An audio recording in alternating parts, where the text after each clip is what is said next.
donations that he had been receiving through PayPal and used that to get him out of jail. Oh, Mom, if anybody in my family is watching this, access all this donations through my PayPal. If I do get arrested,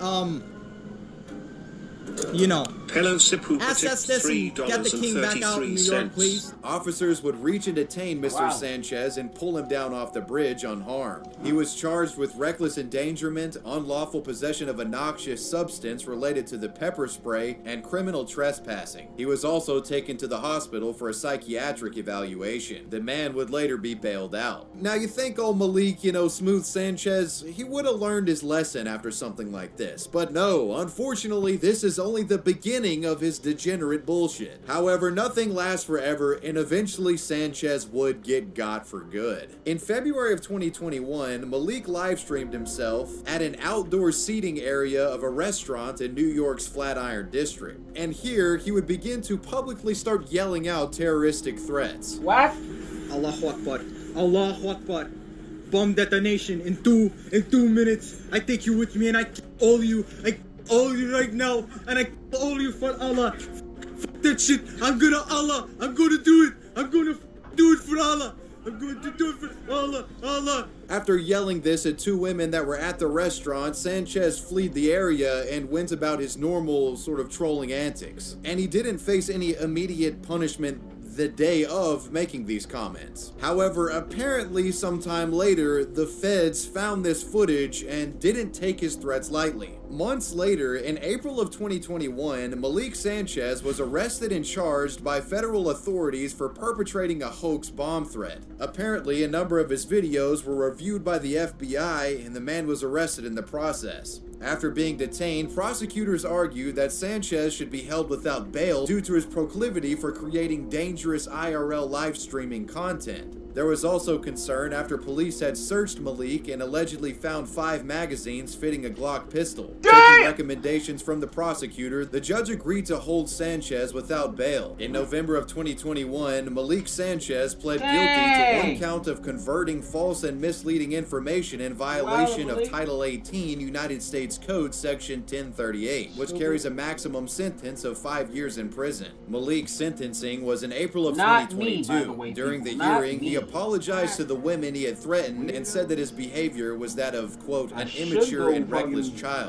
Due to good behavior and acquiring his high school diploma since committing the crime, Malik managed to avoid jail time and was ultimately sentenced to serve 3 years of supervised release. And it appears as if Malik has learned his lesson after being wrapped up with the feds, as he hasn't been live since.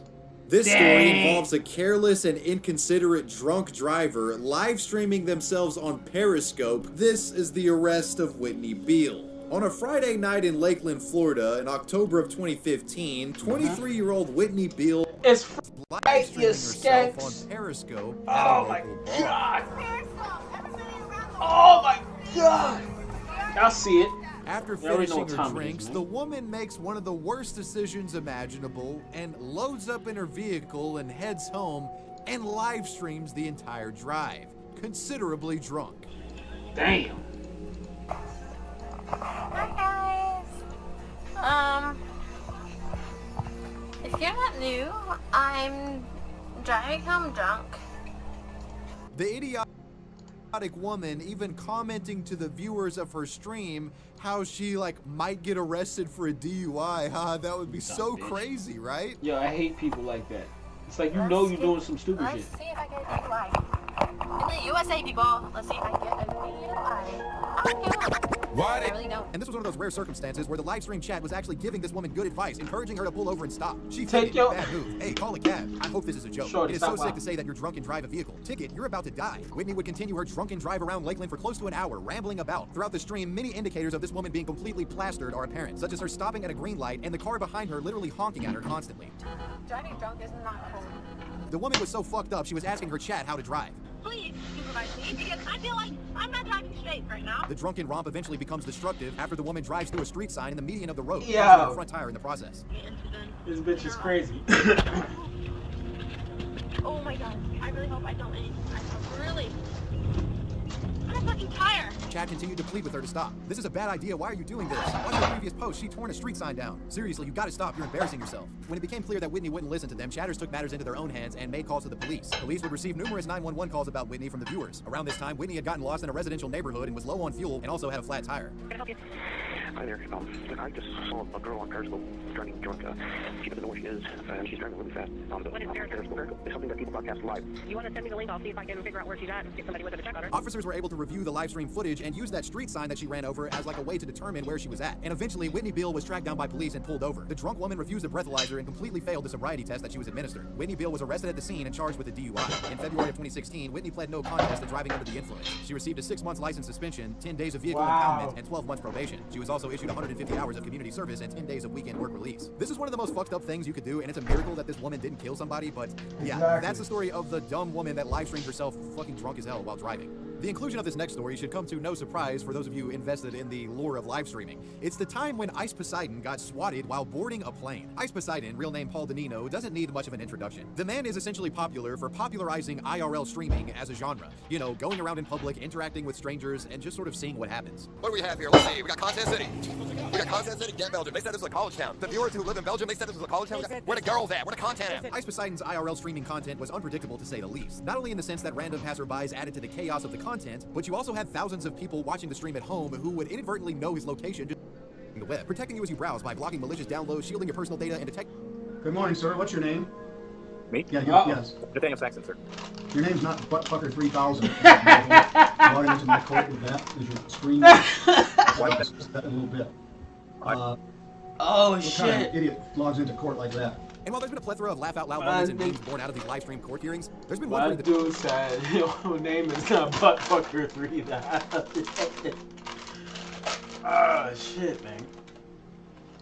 disturbing incident that was reported. In March of 2021, Kobe Harris, a Michigan man, was accused of assaulting his girlfriend, Mary Lindsay. The man had allegedly used a crowbar to attack her. As a result of this, Kobe was issued a no-contact order barring him from communicating or being near his girlfriend, and he was scheduled to appear in court over a Zoom call that was being live-streamed. At some point before the Zoom hearing, prosecutor of the case, Deborah Davis, had been tipped off that Kobe wasn't only breaking his contact order, he was attending the Zoom court call within the same household as his girlfriend. The prosecutor brought this tip to the judge's attention and wanted to make sure that the girlfriend was safe and that Kobe wasn't in the same house as her. Your Honor, I have reason to believe that the defendant is in the same apartment as the complaining witness right now, and I'm extremely scared for her safety. And the fact that she's looking off to the side and he's moving around, I want some confirmation that she is safe before we continue. All right, what are you on, a laptop or a phone? Me? Yes. Phone. All right, I want you to walk out to the front of the house, show me the house number on the house. Why? I don't even think this phone has the charge for that, so I'm not... Ah, man, you know, my phone's right dying and shit, I can't... What? The police are at my apartment right now, knocking on the door. All right. Would you go answer the door? Yeah, give me 1 second. You take your phone with you so that I know you're okay. So it appears Mr. Harris is there at that house? I believe so, Your Honor. We would ask that his bond be canceled. Yeah, so we'll confirm what we're gonna find here. Moments later, police would enter the residence, and Kobe had been caught breaking the no-contact order red-handed. Your Honor, me and people don't want the no contact. I asked it to be dropped. I'm sorry I lied to you. I knew the cops were outside. I don't know why I lied Mr. to you. Harris, my advice is don't say anything else. Take the cigarette out of your mouth. The hearing is adjourned. Your bond is canceled. The contact order violating man would appear on a subsequent Zoom call that discussed his fate. To find the matter over, and your attorney's gonna argue the other way. Would you like an opportunity? Yeah, I'd like to fire my attorney and represent Yeah, myself. sir, this... Please, because he hasn't done anything that I asked him. I sent him the whole paper of questions. It's like, yo, bro, we know you think you're above the law, but, you know, this court order says you're not supposed to be here, and we do have the right to bust your ass. That's what dumb niggas don't understand. When they really have the notion that they are above the law. No one is above the fucking law. You can go around it. You can find your ways around it. You could find loopholes and you could, you know, duck and dodge, but you are not above it. Never forget that. Stupid. This nigga. Oh no, I'm not at the house even though I got. Questions to ask her. Nigga ain't got nowhere else to go. Before this work day. He has it. All gets in the and he should not practice this profession because he's not doing anything. All right, well, that went well. The sad reality of the situation was that because of this abusive relationship, even with legal barriers protecting her, Mary Lindsay still felt that she had to let her boyfriend stay with her. But thankfully, the prosecutor sussed this out in that call and got the judge and police on board, getting Kobe locked up again. The clip of Kobe's Zoom arrest would go viral online, and in the wake of this, Mary Lindsay would set up a donation drive on Facebook to further help her get away from her abusive boyfriend. I want my fundraiser to be able to raise awareness of what a victim goes through, the reasons they stay, why it's so scary to leave. I also want people to understand why an abuser is the way they are. You aren't just born a monster. Someone or something makes you that way. People need to know why they both would put themselves through so much pain, either emotionally or physically, and stop the judgments and criticism of either party. party. Please realize that fear isn't the only reason someone stays in a situation like that. They truly love the person and believe the other partner loves them as they say they do. The fundraiser resonated with many, and Mary would end up accumulating $9,725 for the cause. Our next individual arrested on a live stream might come as a surprise to some of you. Shia LaBeouf. Easily one of the most prolific and beloved actors in Hollywood, Shia unfortunately has had many legal issues pop up over the years. He's been arrested on multiple occasions for incidents involving disorderly conduct, harassment, public intoxication, obstruction, and the list goes on. The Shia LaBeouf arrest incident that we're discussing was not only live streamed, it turned out to be one of the more important moments in internet news. I'm of course referring to the infamous "He Will Not Divide Us" protest. On January 20th of 2017, Shia LaBeouf is wildin'. Shia LaBeouf created a live performance art piece, which involved him and others setting up a 24-hour live stream outside of the Museum of Moving Images in Queens, New York City. He Will Not Divide Us was all about protesting the election of Donald Trump, with Shia LaBeouf's goal essentially to have this live stream going on and people protesting his election for the entirety of the man's 4-year term. On the first day of He Will Not Divide Us, hundreds of people showed up on stream, almost all of which were protesting Trump. Some attendees even having a degree of fame to them, like Jaden Smith. And the day-to-day activities of He Will Not Divide Us pretty much included a bunch of anti-Trumpers chanting together, "He will not divide us, he will not divide us, he will not divide us," for hours and hours over and over again, you know. He will not divide us, he will not divide us, he will not divide us. That don't look like Jaden Smith. He will not divide us, he will not divide us, he will not divide us, he will not divide us, he will not divide us. It quickly went viral online. The He Will Not Divide Us story began to spread like wildfire. One tweet covering the event garnered over 120,000 likes and 61,000 retweets within 72 hours. Shia LaBeouf started an anti-Trump live stream that will run for 4 years. Hashtag He Will Not Divide Us. Soon, YouTubers would begin uploading highlight footage from the He Will Not Divide Us stream, bringing even more eyes to the project. But not all who discovered He Will Not Divide Us were fans. Eventually, the event would be met with detractors, infiltrated by pro-Trump trolls and 4chan memers holding signs on stream featuring Pepe the Frog as well as graffitiing Keck on the museum wall. Both of which being symbols that have been by the mainstream media associated with the alt-right over the years. And Shia would begin to get frustrated with these trolls, and his anger would show on camera. Shia's rage would begin to boil over on January 22nd when a troll would send praise to Keck. Shia gets in the young man's face and screams, "He will not divide us," while wiggling his head around looking like a complete maniac.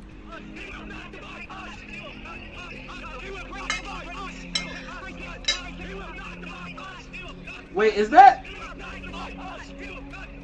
The young troll refused to back down, and this clip became that's that kid. Is that that's that annoying kid? Freakout style incidents would pop up as a result of this stream. Footage from the incident shows a man holding a cell phone, inviting Shia over to take a picture with him. And as Shia poses for the camera, this individual yells out, "Hitler did nothing wrong," which naturally caused Shia to push the man away, disgusted by his presence and words.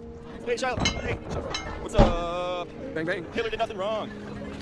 Hey! Why do you attack him? And as people saw that they were able to provoke Shia in this way, it only made things worse, with more trolls coming and trying to stir shit up, leading to the incident that ultimately results in Shia LaBeouf getting arrested. On the evening of January 25th, just after midnight, while a large group was seen crowded around the live stream, Shia allegedly pushed a 25-year-old man off camera, allegedly grabbing him by a scarf and scratching him in the process. Although Shia was just out of view of the live stream when this happened, the accosted man was recorded claiming that Shia had hit him. He will not divide us. He will not divide us. Around 20 minutes later, police officers approached the group that was around the live stream, and it's at this point that Shia himself was handcuffed as a result of the scarf incident. He was cuffed and taken into custody. As a result of this He Will Not Divide Us scuffle, Shia was charged with misdemeanor assault. He was released hours later and would promptly go right back to the He Will Not Divide Us live stream. Unfortunately, this would be the last time Shia was arrested as a result of his project. As a result of the trolling and bizarre clips publicized about this event, He Will Not Divide Us turned out to be quite the failure, with it being overrun by rabble-rousers within a matter of weeks. Damn! He Will Not Divide Us was eventually moved to another secret location, which was promptly uncovered by 4chan and trolled again. The project would continuously move around until becoming mostly irrelevant in 2018. And that's pretty much the legacy of Shia LaBeouf getting arrested at He Will Not Divide Us. Our next story involves a beloved old-school Call of Duty YouTuber getting busted for pot while live streaming. This is the White Boy 7th Street story. White, after a large family had moved down the block from his house on 7th Street, he would become close friends with this group, and due to him Give me one moment. Live streaming, planned to shoot any officers that arrived. As a result of this, oh shit. 14, an anonymous miscreant called the authorities and made claims that Alex was in a precarious situation and had killed his girlfriend, and stated that he planned to shoot any officers that arrived. Oh shit. As a result of this, local police stormed his house while the man was live streaming playing DayZ. Hold on, guys, give me a second here. I'm gonna vlog right now. Oh shit. Give me one moment, guys.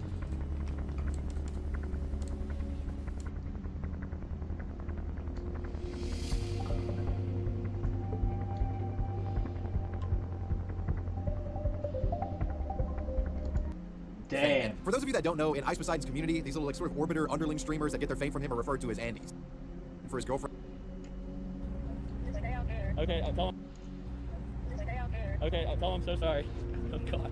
So at this point, Chicken Andy decides that he's just gonna wait outside for his girlfriend and try to find somewhere to eat. And like the moment he sits down and starts eating, things just start getting uncomfortable. A guy in the parking lot comes up to him and asks if he could borrow his phone, and Chicken Andy sort of like rudely replies no. And when the guy says it's a life or death thing, he says, "I'd prefer death."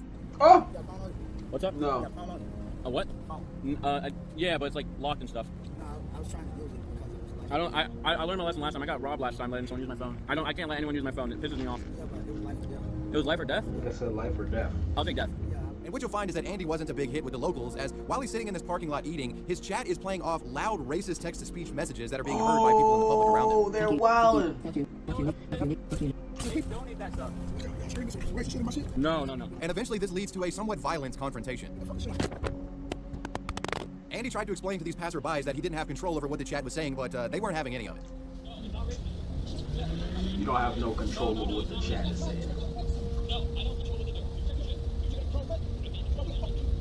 As the racist text-to-speech messages continued to play, some of these people would start calling police, and eventually Andy's stream just shut off. Shortly after, Chicken Andy appears again on camera, this time being recorded by his girlfriend as officers are arresting him for loitering. Curiously, Andy appeared to have a bruise around his eye in this recording, indicating that some sort of scuffle might have occurred when the cameras were turned off. Andy was arrested and taken into custody. Sometime later, Chicken Andy would show up on camera again, this time in a jail cell, and the bruise around his eye looked significantly worse.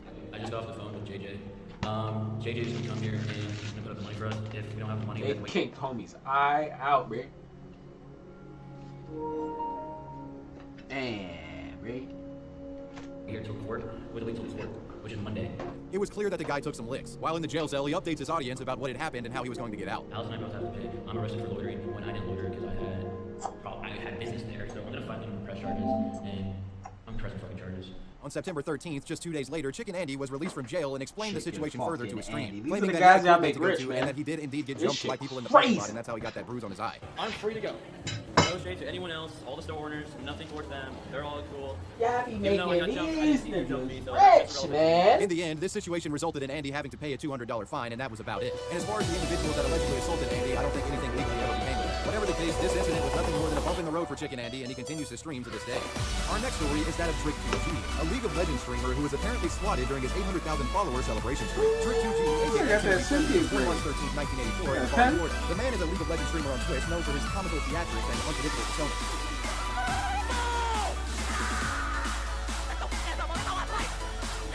Trick2G had mastery over his community and frequently interacted directly with fans while on live stream. At the time, Trick was popular for his Sub Wars series, where he pitted his lowest ranked subscribers against each other within the What up, everybody? After Still talking the with MC the Shogun, the rap podcast, music, he I'm was going to helping chop these up players get better at the same time. But it wasn't him commentating It's these Battle low-level matches that got him in this video. Night, Trick is in here because of a viral clip that grab was your circulating soda, on your juice, your water. Always have your water, your tea, your coffee, whatever it is you need.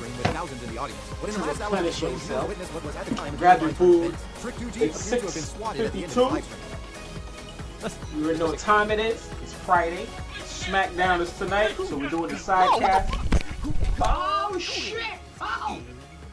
The SWAT resulting in Trick being dragged away from his desk. Also watching these crazy ass videos, man. Battle Network, we on here, PS5 Wave. The cops then killed the live stream feed. Fans who were viewing this panicked and feared for the worst. The swatting clip was quickly circulated around the internet as folks clamored for some sort of update. And they would get an update sometime later from Trick2G's manager. Apparently, this whole swatting thing was fake. It was a big hoax. It was staged, and the police featured in the video were actors. Trick perpetrated this as a way to end his big 24-hour, 800K follower celebration. And that's how you should. Fans were relieved that Trick was okay, and a lot of people actually found it to be quite funny. However, Twitch didn't see things this way. After discovering that the SWAT was a hoax, Twitch outright banned Trick2G's channel indefinitely. Just days after Trick2G's manager put out a response to the ban. Trick is an entertainer, and that is just how it is. He streams 12 to 14 hours a day and brings constant laughter throughout each and every stream. Now, I know some of you are saying it's not funny to make a joke about being swatted. There's always someone that thinks their only sense of humor is what matters, and if they don't think it's funny, then it couldn't possibly be. If you saw this stream, there were theatrics the whole time. Online. Sailor Girls, I'm Pirate going to be Girls, adding Battle Network pigs, prize wheels. to His stream was the from 3 p.m. Friday to 3 Discord p.m. server. Saturday. I can't imagine a SWAT team waiting for someone to finish a stream, not to mention the actors were the same people on stream from the day before setting up. I don't know what to tell you other than lot of that stuff must be wrong. We have lost the right to comment. Don't worry, Sunday. Sunday. Expressed by Trick's manager. Sunday. Make sure you guys pull up It wasn't Sunday. even that serious though. Hashtag free Trick. We're chilling now, but make sure you guys I call pull up BS. Sunday. No matter what, you tell me. Hashtag free Trick. Twitch needs to free. Hashtag free Trick. But Trick wasn't impervious to criticism. Some had more negative views on what he did. Whoever that person is stupid as fuck. How is it being oversensitive when it's a traumatizing experience for real swats? While some felt Trick's shenanigans to be in bad taste, it was clear the man didn't intend any disrespect for that. And it seemed as if he was just trying to make life. Why they testing my game? These niggas keep testing my game. Trick2G was supposed to have been banned for 4 months, but that turned out not to be the case. As thanks to the outcry from fans, Trick2G was unbanned just a day later. I reckon this was back when Twitch actually listened to his video. Well, you made it to the end. Those were the live stream directions. Let me know what you guys thought about this video down below in the comment section, and let me know who or what you want me to talk about next. I want to give a major shout out to my patrons. I appreciate you guys. Wavy Web serves out. You remind me of Harmony.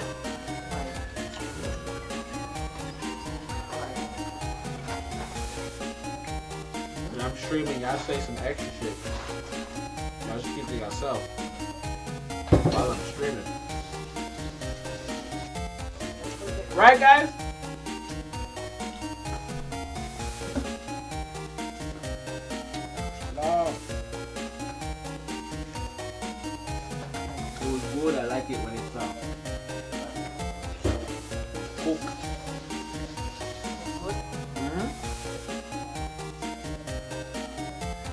Live streamers often go out of their way to create dramatic spectacle for viewers. Live streamers often go out of their way to create dramatic spectacle for viewers, and unfortunately, some of these streamers take the showmanship a little too far, with there being many recorded instances of streamers behaving dangerously on camera and endangering the public in the process of doing so. And in a handful of cases, this has resulted in serious, costly legal problems for the streamers involved. Today we'll be looking at some of the highest profile cases of streamers getting arrested and detained for Careers were never the same after one incident, whether it was from their own terrible decisions or a minor misstep that got blown out of proportion. Today we're going to discuss them all, starting with Macklemore, who leaked a text message that made everyone question what they thought they knew about him. In 2012 and 2013, you could not go anywhere without hearing the song Thrift Shop. Far from your typical rap song, Macklemore flexed $20 and had suburban moms dancing to his funky saxophone. This song spent 6 weeks at #1 on the Billboard Hot 100. Mac had one-hit wonder written all over him. He carried the most stereotypical white rapper image that is perceived as corny by hip-hop culture, but he proved everyone wrong with his second hit, Can't Hold Us, which spent 5 weeks at the #1 spot. This track was definitely more of a standard pop track, but 2 Billboard #1s in his first year as a mainstream artist stamped that he was a force to be reckoned with. However, it was all about to come crashing down, as Macklemore would suffer from success. At the 2014 annual Grammy Awards, Macklemore was nominated in 7 categories, the biggest and most prestigious being Best Rap Album and Best Rap Song. After winning Best Rap Performance and Best New Artist, people were happy to see him win 2 Grammys. Nominated for Best Rap Song up against Drake, Kanye West, Jay-Z, it seemed unlikely Macklemore would win, but Thrift Shop was in fact the winner of Best Rap Song 2014, securing him his 3rd Grammy of the night. But what would come next would shock the world. Up against Drake's Nothing Was the Same, Jay-Z's Magna Carta, Kendrick Lamar's Good Kid, Mad City, and Kanye West's Yeezus, Macklemore had absolutely no chance of winning. Everyone was betting on Kendrick since he without a doubt had the best album of the bunch, but wouldn't be entirely surprised if it went to the other nominees. The hip-hop community was floored when Macklemore and Ryan Lewis's The Heist won Best Rap Album of the Year. The Heist would be a more fitting name for this absolute robbery. Macklemore was being cooked by the hip-hop community on the... Yo, when that shit won, we were in my crib watching the Grammys. We were in Harlem. We all sat there. I never looked at my dude, Scott Free. So let's say Freedom Scott. I looked at him, I said, what the bullshit? See, back in the day, I used to throw Grammy parties, New Year's Eve parties, all that shit. We just hang out and we would watch World Star Hip Hop videos. Rest in peace to the creator of World Star Hip Hop. And then it came down to, I don't remember what video popped up. It was some crazy shit. And then I just stopped watching World Star altogether. I'm like, nah, I can't fuck with this shit. And then once a year, when I have my New Year's party, everybody knows I don't fuck with World Star. They're like, yo, come on, man. 1 year, end of the year, we gotta watch it. Whatever. So we watch that shit.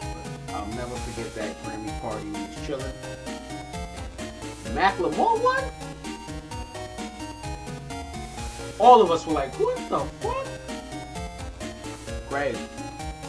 Line, reminding him in every comment section that he didn't deserve to win. He felt so much pressure that he decided to text Kendrick Lamar and apologize. You got robbed. I wanted you to win. You should have. It's weird and sucks that I robbed you. I was gonna say that during the speech, then the music started playing during my speech and I froze. Anyway, you know what it is. Congrats on this year and your music. Appreciate you as an artist and as a friend. Much love. We wouldn't have ever seen this text if Macklemore didn't post it to social media, which made it even worse and looked like he was just trying to get in the good graces with the public. Did you ever feel any way about him posting a text message or anything like that? Yeah, I think it was uncalled for, to be 100 with you. Dang. To me, okay. I can see him feeling that type of way because he's a good dude. But I think for confirmation from the world, he probably felt like I had to put it out there, which he didn't need to do. He didn't don't take it away from anybody because I know where his heart is at, cool. Despite Kendrick being cordial and saying that Macklemore meant well, hip-hop fans could never truly accept Macklemore as a part of culture. They thought he was disingenuous, and they didn't really like his music in the first place, so this was an easy excuse to forget about him. He stepped out of the limelight. Many people suggest his music was never as ambitious ever again. He felt guilt, and that guilt ate him alive. His 2016 album, This Unruly Mess I Made, sold just 61,000 copies in the first week. Him and Ryan Lewis split up shortly after, and Mac released another solo album, Gemini, that did decent amongst his fan base, but ultimately, he hasn't had any major mainstream success in almost a decade. But unlike Macklemore, DaBaby refused to apologize to anyone, which is leading to one of the dumbest downfalls of all time. Baby exploded onto the mainstream rap scene in 2019 with his hit song Should, which peaked at #7 on the Billboard Hot 100. In a world of repetitive melodic trap, DaBaby felt fresh and exciting, providing us with bouncy and fun bangers. He dominated for the next 2 years, constantly having multiple singles on the Billboard Hot 100, and he was in regular rotation on the radio. His track Rockstar with Roddy Ricch was the #1 song for 7 weeks straight, a very tough thing to do as a hip-hop artist. But DaBaby was always known for having a bold personality. He was the type to say whatever he wanted, and if you had a problem, he was more than willing to handle it. He even killed a guy in Walmart. Don't worry, it was self-defense. Well, in July of 2021, on the stage of Rolling Loud, his loose lips got him in major trouble. Maybe some that he can't recover from. You didn't show up today with HIV, AIDS,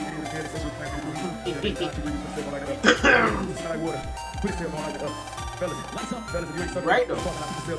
Completely unprovoked and for no reason at all, DaBaby was thinking about gay men and what they do in their free time while he was on stage performing. He referred to people with AIDS as dirty and will likely die soon from the illness. Both statements are categorically and factually untrue. The clip was shared onto the internet and sent millions of people into an uproar. DaBaby addressed this on his Instagram and clarified his message. I wouldn't go on no rant. That's called call to action. That's what that's called. One live performing the best. Live performing the last killer. You interact with your fans. You get what I'm saying? Look, I would like someone to gay straight one in a while. Even my gay fans. don't got fucking AIDS, stupid ass nigga. Him doubling down on his comments made everything way worse, as he clearly was very uneducated on the AIDS disease and the unfair stigmas that come with it. And although he eventually issued an apology addressing the community, he had made countless contradictory statements after. He tried to profit off the controversy in music videos and even kind of redacted his own apology. If I say what I say, the people that raise themselves on is misinterpreted by people much. I say the clip at home. You're not supposed to understand what's going on. You can raise yourself when you want to. You're supposed to be able to digest a clip. Bro, you know what I'm saying? A clip has been altered and shortened with a narrative to go along with it. Enough people dropping it, do it again. From here, he got kicked off every major festival in 2021 that he was supposed to perform at. Meaning when he did perform, he was booed and had garbage thrown at him. A-list celebrities and fellow collaborators condemned him, but the controversy continued. He got into fights, tormented and broke down the mother of his child on Instagram, tried to kiss one of his fans without consent. The baby was not trying to save face. He just kept saying, "I'm sorry for being me." His ticket sales plummeted, which resorted to him offering buy one get one free deals to fill out the venues. One report alleged that he only sold 500 tickets to a venue that holds 14,000 people, and he claims to have lost $30 million because of the controversy. Like, what were the AOs after? $30 million, $20 million. Then I would have had before the ball drop 2020. So this happened when I was in July. I had $30 million worth of shows on the schedule before December 31st. All he had to say was, "Put your hands in the air if you just don't care," and all of this could have been avoided. But if you think what the baby said was bad, you'll be horrified by what CeeLo Green said in a series of questionable tweets. If you don't remember the name CeeLo Green or his previous duo Gnarls Barkley, you definitely remember his two most iconic songs, Crazy and Forget You. Crazy peaked at number 2 on the Billboard Hot 100 and spent 29 weeks on the chart. Forget You, which he released solo 4 years later, also went number 2 on the Hot 100 after spending almost a full year on the charts. CeeLo had a very unique voice and was undeniably talented. He pretty much only gave us 2 hits, but was an ever-present pop culture figure throughout the early 2010s. Whether he was hosting an award show, his own reality show, voice acting, or being a judge on The Voice, CeeLo was loved and appreciated until some shocking allegations arose. CeeLo was accused by a 33-year-old woman he dined with at a downtown Los Angeles sushi restaurant of placing ecstasy, also known as MDMA or Molly, in her drink. The woman later told Los Angeles police detective she woke up naked in bed in her hotel room with Green. CeeLo allegedly admitted to law enforcement that he took ecstasy, but denied drugging the woman's drink or committing sexual assault. CeeLo's sexual assault charges were dropped after prosecutors concluded there wasn't enough evidence to take that accusation. Fuck around with y'all. Fuck around with y'all niggas that walk around with mad drugs on y'all. Don't fucking matter. I'm fucking around with y'all bitches out there. Dude, what? Yo, let's go grab a slice of pizza. Hey, what are you talking about?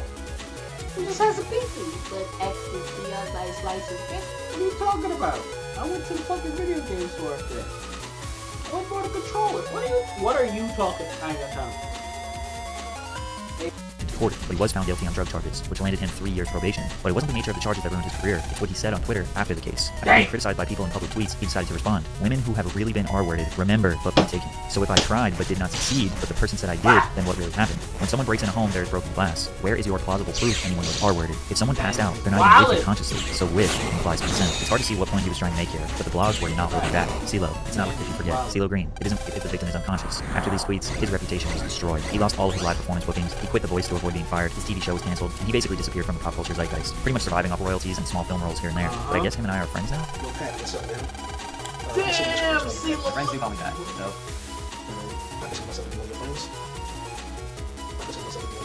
The next person on our list lost her career from something that was totally out of her control. In fact, it may have even been a setup. Janet Jackson is a woman who needs no introduction. She's the youngest of the 9 iconic Jackson family siblings. Although she was not a part of the original Jackson 5, she would go on to have a massive solo music career. Jackson signed the first of 2 record-breaking multi-million-dollar contracts with Virgin Records, establishing her as one of the highest-paid artists in the industry. She was named by Billboard magazine in the 90s as the 2nd most successful recording artist of the decade in the United States after Mariah Carey. Over 100 million records sold, 10 Billboard #1 songs, 27 top 10 hits. She is easily the most successful artist on this list, which is why her downfall is even more tragic. The Super Bowl in America is always the most watched televised program every year, with an average of around 100 million people watching the game. The halftime show has historically been a major milestone in an artist's career, as it is the biggest stage they will likely ever be on. In 2004, Janet Jackson was asked to do the show, but not by herself, which was surprising since she easily had enough hits to do a full set. Instead, she only got to perform 2 of her songs. The other time was filled out by Justin Timberlake, Diddy, Nelly, Kid Rock, and Jessica Simpson. The very last song of the performance was Justin's hit song, Rock Your Body, in which Janet assisted him. The two met at the center of the stage to pose for the grand finale. Justin reaches across Janet's body and pulls off the chest piece of her costume, exposing her breast to 90 million people. The wardrobe malfunction is considered the biggest controversy in televised history. This incident was actually the inspiration for YouTube because of the difficulty finding footage to rewatch online. Now, to some degree, this was planned. Justin's intention was to pull the leather piece off her chest and expose the red underneath,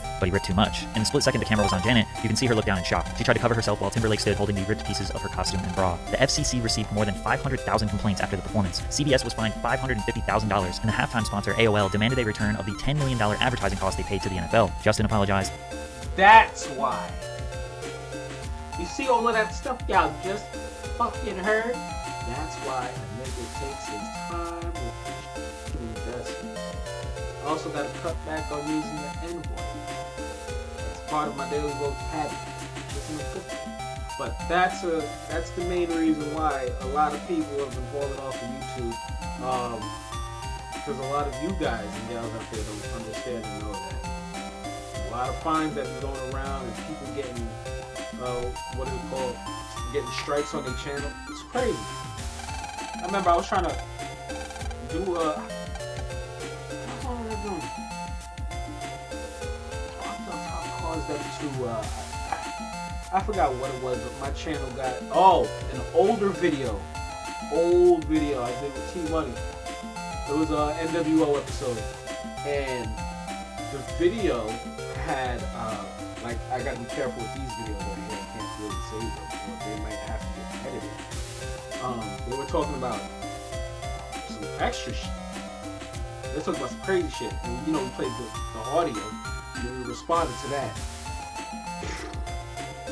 They say, yo, fam, you got a strike for that one. What? That video was 3 years old. Don't matter. You need to be up with the terms. And that video caused strike. So imagine that on TV, $500,000 fine, and then your $10 million from AOL has been stripped from you. MTV apologized, Janet apologized, even though she later regretted it because it was an accident. The media went into an all-out frenzy. The FCC investigated the halftime show to see if this was a planned media stunt meant to shock the world, citing that because she was wearing a nipple covering, that was evidence this was all set up. Class action lawsuits were filed against Janet by random citizens, claiming that her sexually explicit performance deserved maximum punitive damages. Every talk show host in the nation dragged her. Viacom had to pay out $3.5 million to settle various indecency complaints, so they went and banned all radio and TV stations that they owned from playing any of Janet Jackson's music. Janet was blackballed from the music industry over an accident, and Justin was not punished at all, even though it was definitely his fault. There is no doubt her punishment was unfair and likely due to her gender and race. Her career after that wasn't totally dismantled. She did have a #1 album, a Grammy nomination, some light Billboard presence, but this incident lingered like a dark cloud over her head for many years, and slowly she faded out of the mainstream. And one of those women who have been gagged, both literally and emotionally, women who have been abused, women who have been intimidated, women who have lived in fear. I stand with you. You are my sisters.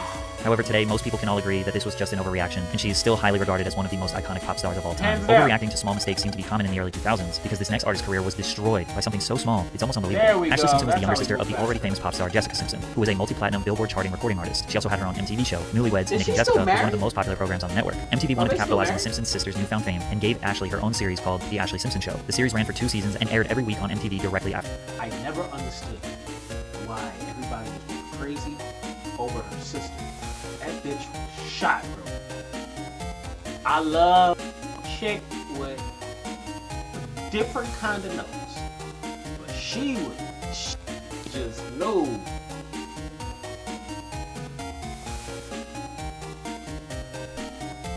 You know, we grew up with you. Up out of nowhere, we like, nah, she a little creepy. Newfound fame, and gave Ashley her own series called The Ashley Simpson Show. The series ran for 2 seasons and aired every week on MTV directly after Jessica's show. Viewers who were invested in Jess were introduced to Ashley immediately after. Ashley was desperate to not live in the shadows of her sister. She dyed her naturally blonde hair brown and built a pop-punk image to complement her pop-rock music. Her album's lead single, Pieces of Me, became an instant hit in the United States. The song peaked at #5 on the US Billboard Hot 100 and sold over 500,000 copies nationwide. Ashley's debut album was released soon after, with an estimated 398,000 copies sold in its first week. Worldwide, the album sold more than 5 million copies. She had a bigger debut than her sister, but her career ended just before it took off. Saturday Night Live, 2004. Ashley Simpson was set to perform her single Pieces of Me when this happened. On a Monday. Oh! Hey! You might be kind of confused as to what happened. Basically, the backing vocals started playing before Ashley expected them, as it was her intention to lip-sync her performance, but instead of trying to catch up to the song, she stood there in a panic, then hit this extremely awkward jig dance twice, before ultimately exiting the stage without saying anything. The show cut to commercial, and when it came back, she blamed her band. Ladies and gentlemen, what can I say? Exactly, I feel so bad my band started playing the wrong song, and I know it's just what I do, hold down. I'm sorry. If she just told the truth right away, she may have been able to avoid the backlash, but instead, Ashley became a laughingstock.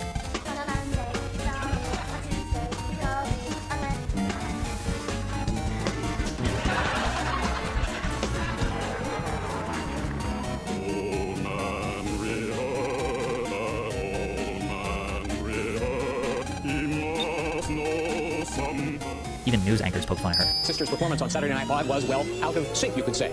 All right, sorry, we had to do that. It was just our own little lip-syncing adventure. We were mocking. At just 19, she was publicly ridiculed by the world. And this is all especially ridiculous considering today's standards are much lower. It almost feels like lip-syncing isn't even a real thing anymore. Half of my favorite artists at their live shows just let the song play, jump around, and yell random ad-libs. Even though Ashley was a decent performer, and she did have an opportunity to redeem herself on various late-night shows, nobody cared. Nobody wanted to give her a second chance. It was too much fun to make jokes and boo her off stage. Damn! She did have a moderate comeback with her single Boyfriend in 2005, and her second album eventually selling 3 million copies worldwide, but she had already seen the peak of her music career, and as it slowly dwindled away, she maintained her relevance in the 2010s through relationships, various television projects, and her own social media. But the last person on our list has the most unexpected, shocking, and horrifying incidents that landed them in prison. In 2015, the world was dancing to Silent Hill's hit song, Watch Me. The song paired with the massive viral dance, The Whip and the Nae Nae. All of social media was flooded with videos of people doing the dance. With Vine and Instagram peaking in popularity, Silent Hill laid the foundation for what would become extremely normal on TikTok many years later. He performed at award shows on Nickelodeon, every talk show in America. The virality got the single to number 3 on the Billboard Hot 100, as well as 1.8 billion views on YouTube. Today, the record is 6 times platinum. Unfortunately, hip-hop dance tracks have a history of being impossible to outdo, because for every one that becomes culturally iconic, there are hundreds of cheesy failed attempts to recreate the moment. Silent Hill waited 3 years to drop his album fresh out of high school, which failed to generate any buzz, and his second album went almost totally unnoticed. But before you could fully count him out, he made a decision that officially ended his career. On January 21st, 2021, the 23-year-old rapper was arrested for the murder of his cousin, 34-year-old Frederick Brooks, after a shooting in DeKalb County, Georgia. Police said officers found Brooks suffering from multiple gunshot wounds at a home off of Deep Shoals Circle. He was pronounced dead at the scene. Investigators did not have a suspect at the time. Responding officers were able to obtain video from the security cameras of multiple residents and later identified Hawk, Silent Hill, as the gunman. Silent Hill was arrested on February 1st, 2021, and then later indicted by a Georgia grand jury on 4 felonies, 1 count of malice murder, 1 count of felony murder, aggravated assault, and gun possession during the commission of a felony. As of now, the court has deemed Silent Hill unfit for the safety of the public and will remain incarcerated until further trial. Since the trial has not started yet, we don't know how he did it, we don't know why he did it, and we don't know how long he might be in jail. What we do know is that his career is officially over. We live in Ah, dang. a crazy era right now going into 2024, and not all is easy. And when you're dealing with people in today's world and all of these gender pronouns, you don't know what you're gonna get. To be honest, I'm an old jigger and I'm confused myself. But this new story I'm about to break is even more confusing than I've ever seen. My boy here has just he has done something that a lot of guys think is taboo, which is clapping cheeks on a stud. Now let me just say this. A stud, as we know, is a woman who's a lesbian who takes the role of a male, or she has the masculine energy of a man. A woman in this relationship is known as a femme. And typically when I came in contact with some studs or whatever I used to work with, you would see them trying to hang around men, just kind of being one of the quote unquote guys, but they're very, very protective of their women being around guys. I never really saw a case where a brother was able to pull a stud and smash him like that, right? Until today. I've heard about it before, but I've never been able to see it.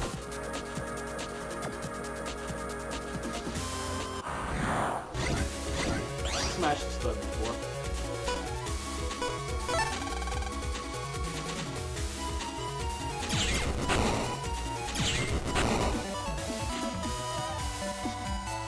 Shorty always wore hats. Baggy clothes. Like, no lie, this is what 11th grade. Because after I started getting buns from my GF, check, it was straight shit.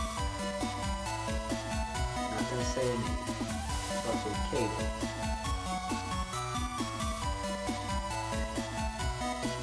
That's crazy now.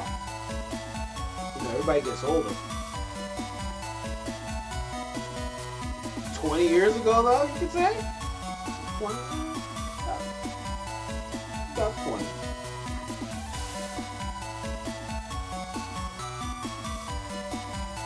Guys, some women actually just enjoy kinder guys. You know, when you talk to them, and then they understand and realize, no, I ain't here to hurt your shoulder. Get what you want. And in this case, we're about to see this dude who smashed his stud, and you'll never guess what he did after he smashed. Let's check out the video. This how they do. So you told me that I was here? What you mean? I won now. I mean, it was worth bragging on. What do you mean it was worth bragging on? What does that mean? It was good. Okay, I'll let you get some. Like, why you just can't be quiet? This guy, this is why. Like, this guy, What you mean? Why you going so crazy about it, though? What do you mean, why am I so crazy? You're there at the end of the day. I mean, look, it's good. I'm not mad. Like, you sitting here, why not ring around? Oh, you see, she said, I'm not mad at you. You can still hit again. That's what she said. That's what she said? I mean, look, it's good. What you mean? Why you going so crazy about it, though? What do you mean, why am I so crazy? You're there at the end of the day. I mean, look, it's good. I'm not mad. Like, you sitting here, why not ring around? Oh, you see, she said, I'm not mad at you. You can still hit again. Yo, and that's what I think, right? Like, I want to cancel her, but okay, I think this chick is like maybe more bisexual, and maybe she likes women more than men, and that kind of stuff does happen, man. People have their own preferences. You know what I'm saying? Someone. Allow me to tell you guys, right? So, majority of these type of women, right, they prefer men with soft features. But when it's time for you to handle your business, Don't be with that other shit. You better, you know me? She give it to you, turn it into a leg. There are several women that were either bisexual, borderline lesbian, and after they started fucking with me, you know who you are. Can't find them, right? Women can like women like 70% and then dudes 30%. This might be the fact that it's 30%, but she's like, I'm gonna still let you hit again. So what's that else? Yeah, she liked that the D. So let's continue.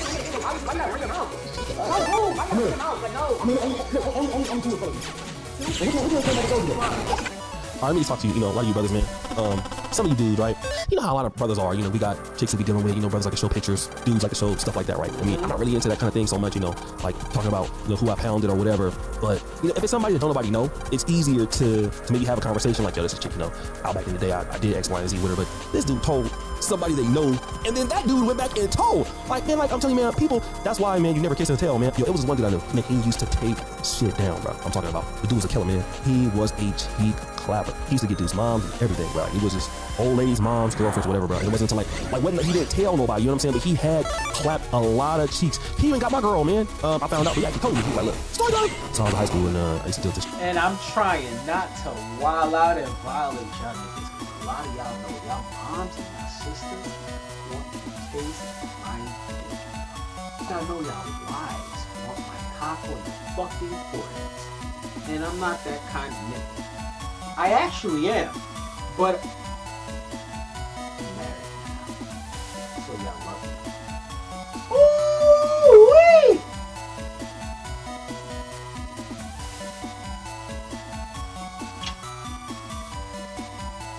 Y'all niggas love me. This chick, let's just call her Keisha. And I was trying to get off in that. I would wild out on all y'all niggas' moms. Smoke a cigarette in your houses, knock on your door, and challenge you to a street fight. Because you're still living with your moms.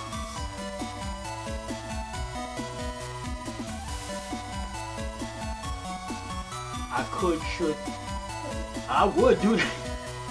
You must.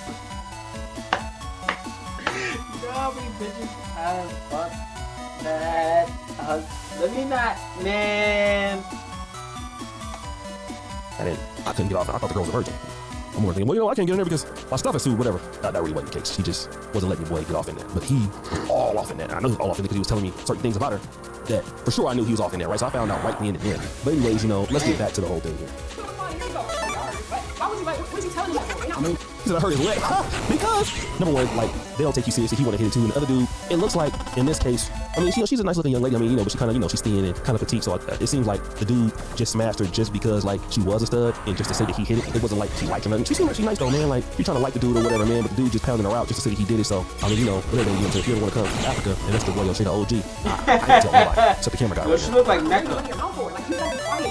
But not pretty. It's good though. It's worth talking about though. It is. Keep that between you. Some stuff you don't gotta tell. You don't know how to shut your mouth. I'm not. I am. But you don't let us come between what we got going on. It's not communicating anything because we still gonna do it at the end of the day. But I'm just saying, if this gonna be a repetitive thing, she's actually beautiful, man. She ain't wearing no makeup, but then the girl is bad. I mean, it's gonna be real. I ain't really the light skin thing. Ain't really my whole swag. But the young lady she's a beautiful young lady, man. This is gonna be real. So if you don't want her, I damn sure ain't gonna tell. And that's what Bro was saying. Story time music, you brothers, man. You brothers talk too much, bro. That's that new school stuff. Why you brothers out here trying to get clout points? Y'all. This is the reason why. You see how y'all talk so much and y'all be like, oh, I can get, you ain't never gonna get. What? Right?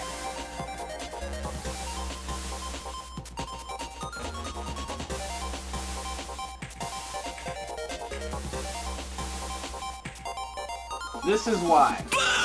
I'm the champ.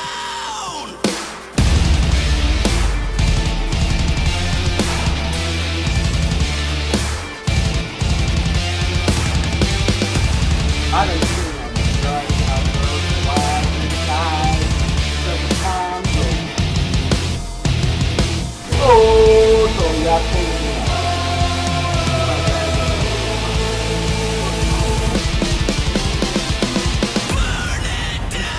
I don't wanna. I can't talk about when y'all was dating for the season.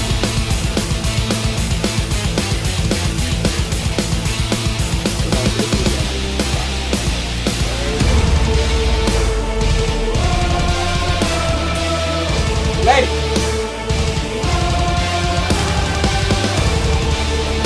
These dudes, you don't like you mess your cheek clapping game up. You know what I'm saying? You be going around telling this dude, you know, I finally smashed her. Then, you know, oh, for real. And then what do the dude go do? He go talk to her, you know, text it. And she like, nah, I'm good. You know, don't say it in the back of the Buick. Why I can't hit, like, you know what I'm saying? And then, you know, and he be messing with other girls too. That's because he's haters, man. And a lot of y'all, and she's right. You dudes talk way too much. You know, you gotta understand how women are, man. I don't care if they're stuttering or lesbian or whatever, bisexual. They don't want people to know their business.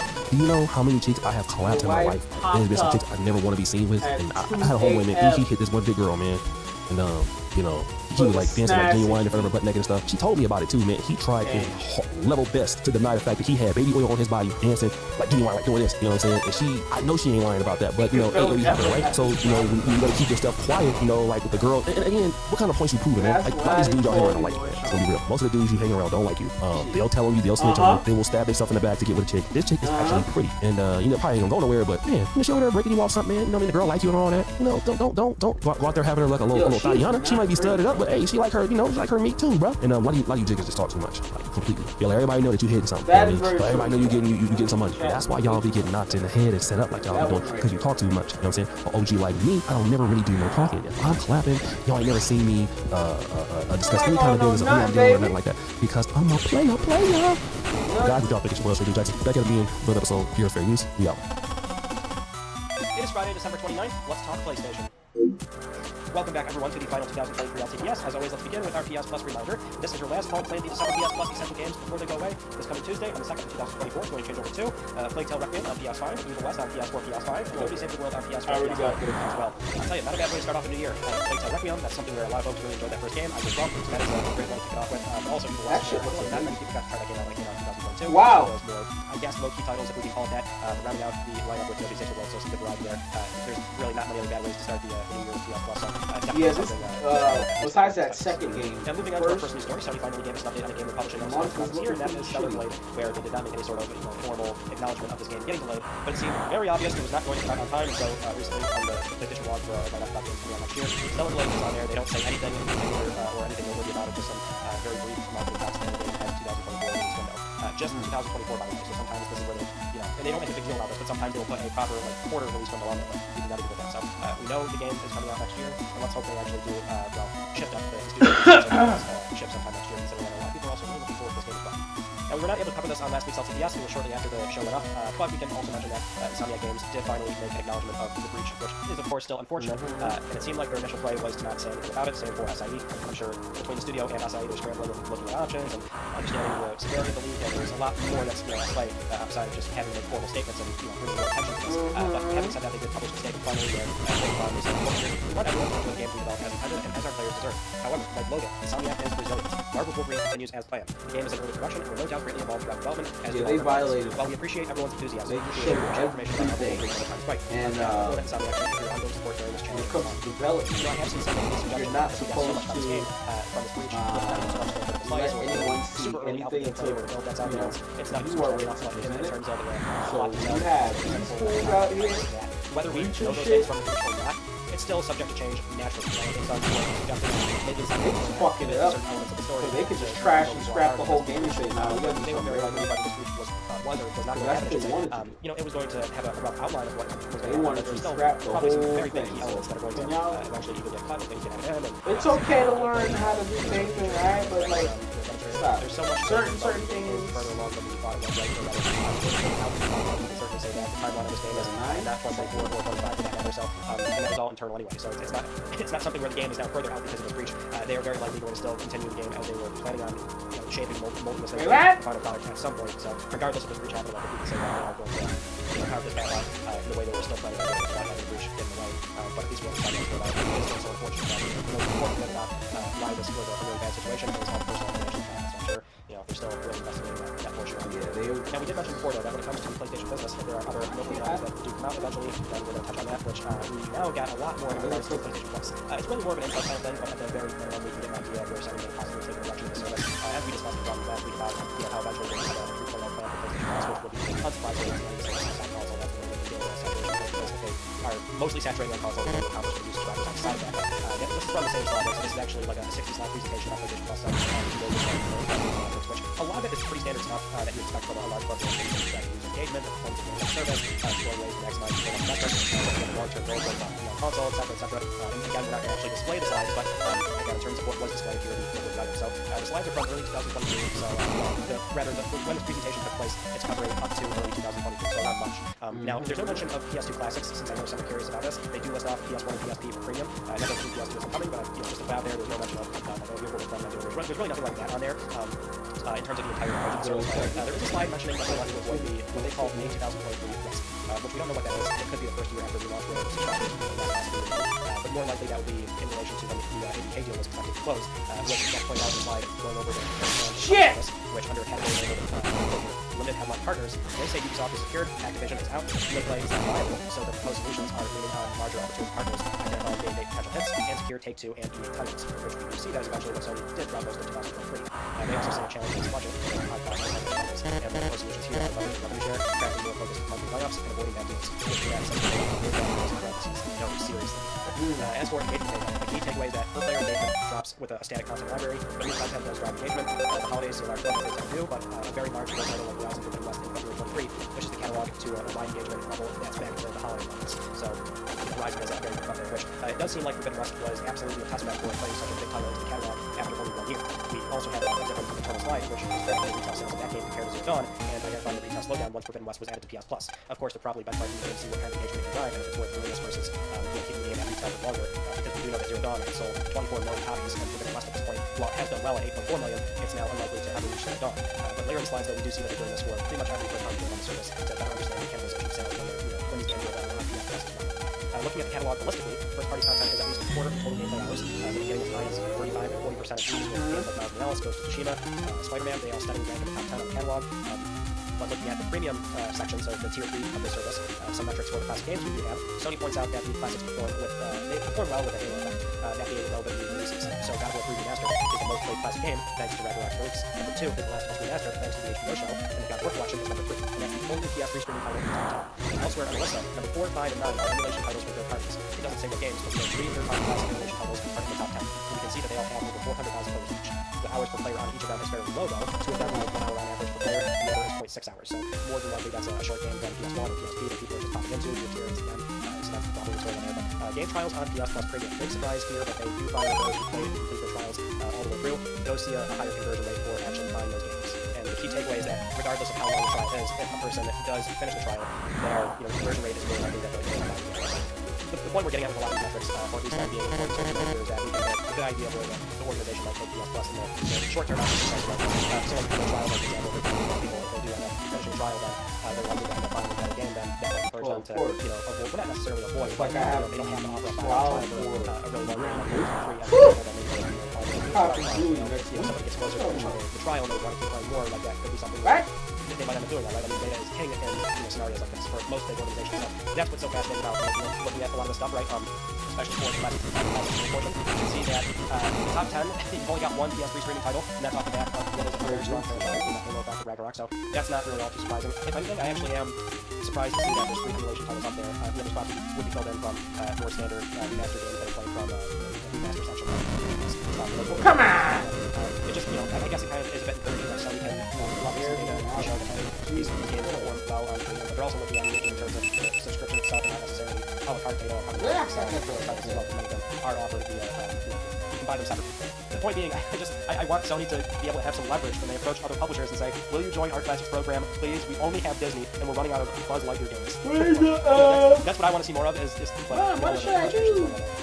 It's interesting to see all this stuff and how they're going to approach PlayStation Plus. Now, something else we found out about, which was really fascinating, is monthly active users. Now, we normally get this number from Sony's financial reports, but that's always a total number, and they always quote around 105 million to 108 million, and that's their account for every console, off console, if you have mobile app.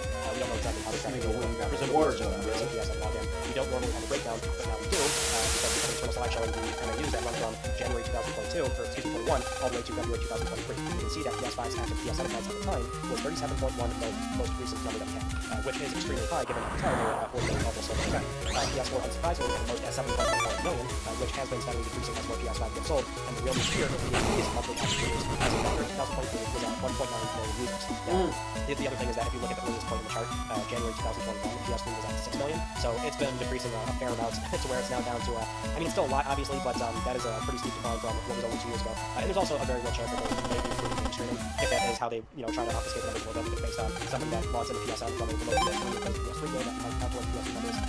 Probably not. I don't think that would really skew the numbers too much, but either way, it's still something where we got a very recent PS3 number for what is, that's so late in the console life cycle, which is really outside of the life cycle, but considered legacy at this point. But I just find that, because obviously we, on this channel, annually check out PlayStation 3's online, we check out games that are still somehow running and operating, just barely, but doing that, and also keeping up with preparation efforts from servers getting reverse engineers to work on difference. It's always something that we check out, so there's still a lot of people on PlayStation 3, a lot of people are live to a match. And there's just people that tend to log in and play single player games or trophies. There is that free online play. The store does still work. It's every time I load up Marvel, it does still work. And so it's, in a way, it's like beautiful to see that there is a viable reason why PlayStation 3 is still going and why the store should still be operating. It actually is kind of surprising that, last year with a lot of close to PlayStation 3, that would have been even more in terms of how many users there are, right? So it's good to know that for now, definitely there's still a large amount of people engaging with and playing PlayStation 3. The PS3 supremacy is still alive and well. Now, one other news item in relation to the breach, which has been a point of contention, is Insomniac's multiplayer plans, which we've been following up for a long time now, that we know they're working on some kind of multiplayer game, whether it's standalone or being announced something else. I mean, those things until this point. A long time ago, we always knew this. I mean, the thing is, Insomniac was never hiding it. There was always very public job listings, so they were always completely okay with putting it out there that they were doing something with multiplayer. And the only thing we could really latch on to is that one job listing a while ago had a line in there for the requirement being that whoever joins that team has to abide by existing IP, lore, and continuity, and things like that. So give us some resistance. Sounded like, okay, that is probably give us a assume it's a pure full-fledged online resistance. Horde mode with chimeras just coming at us. We got to give us so as a part of the breach, side breach, we had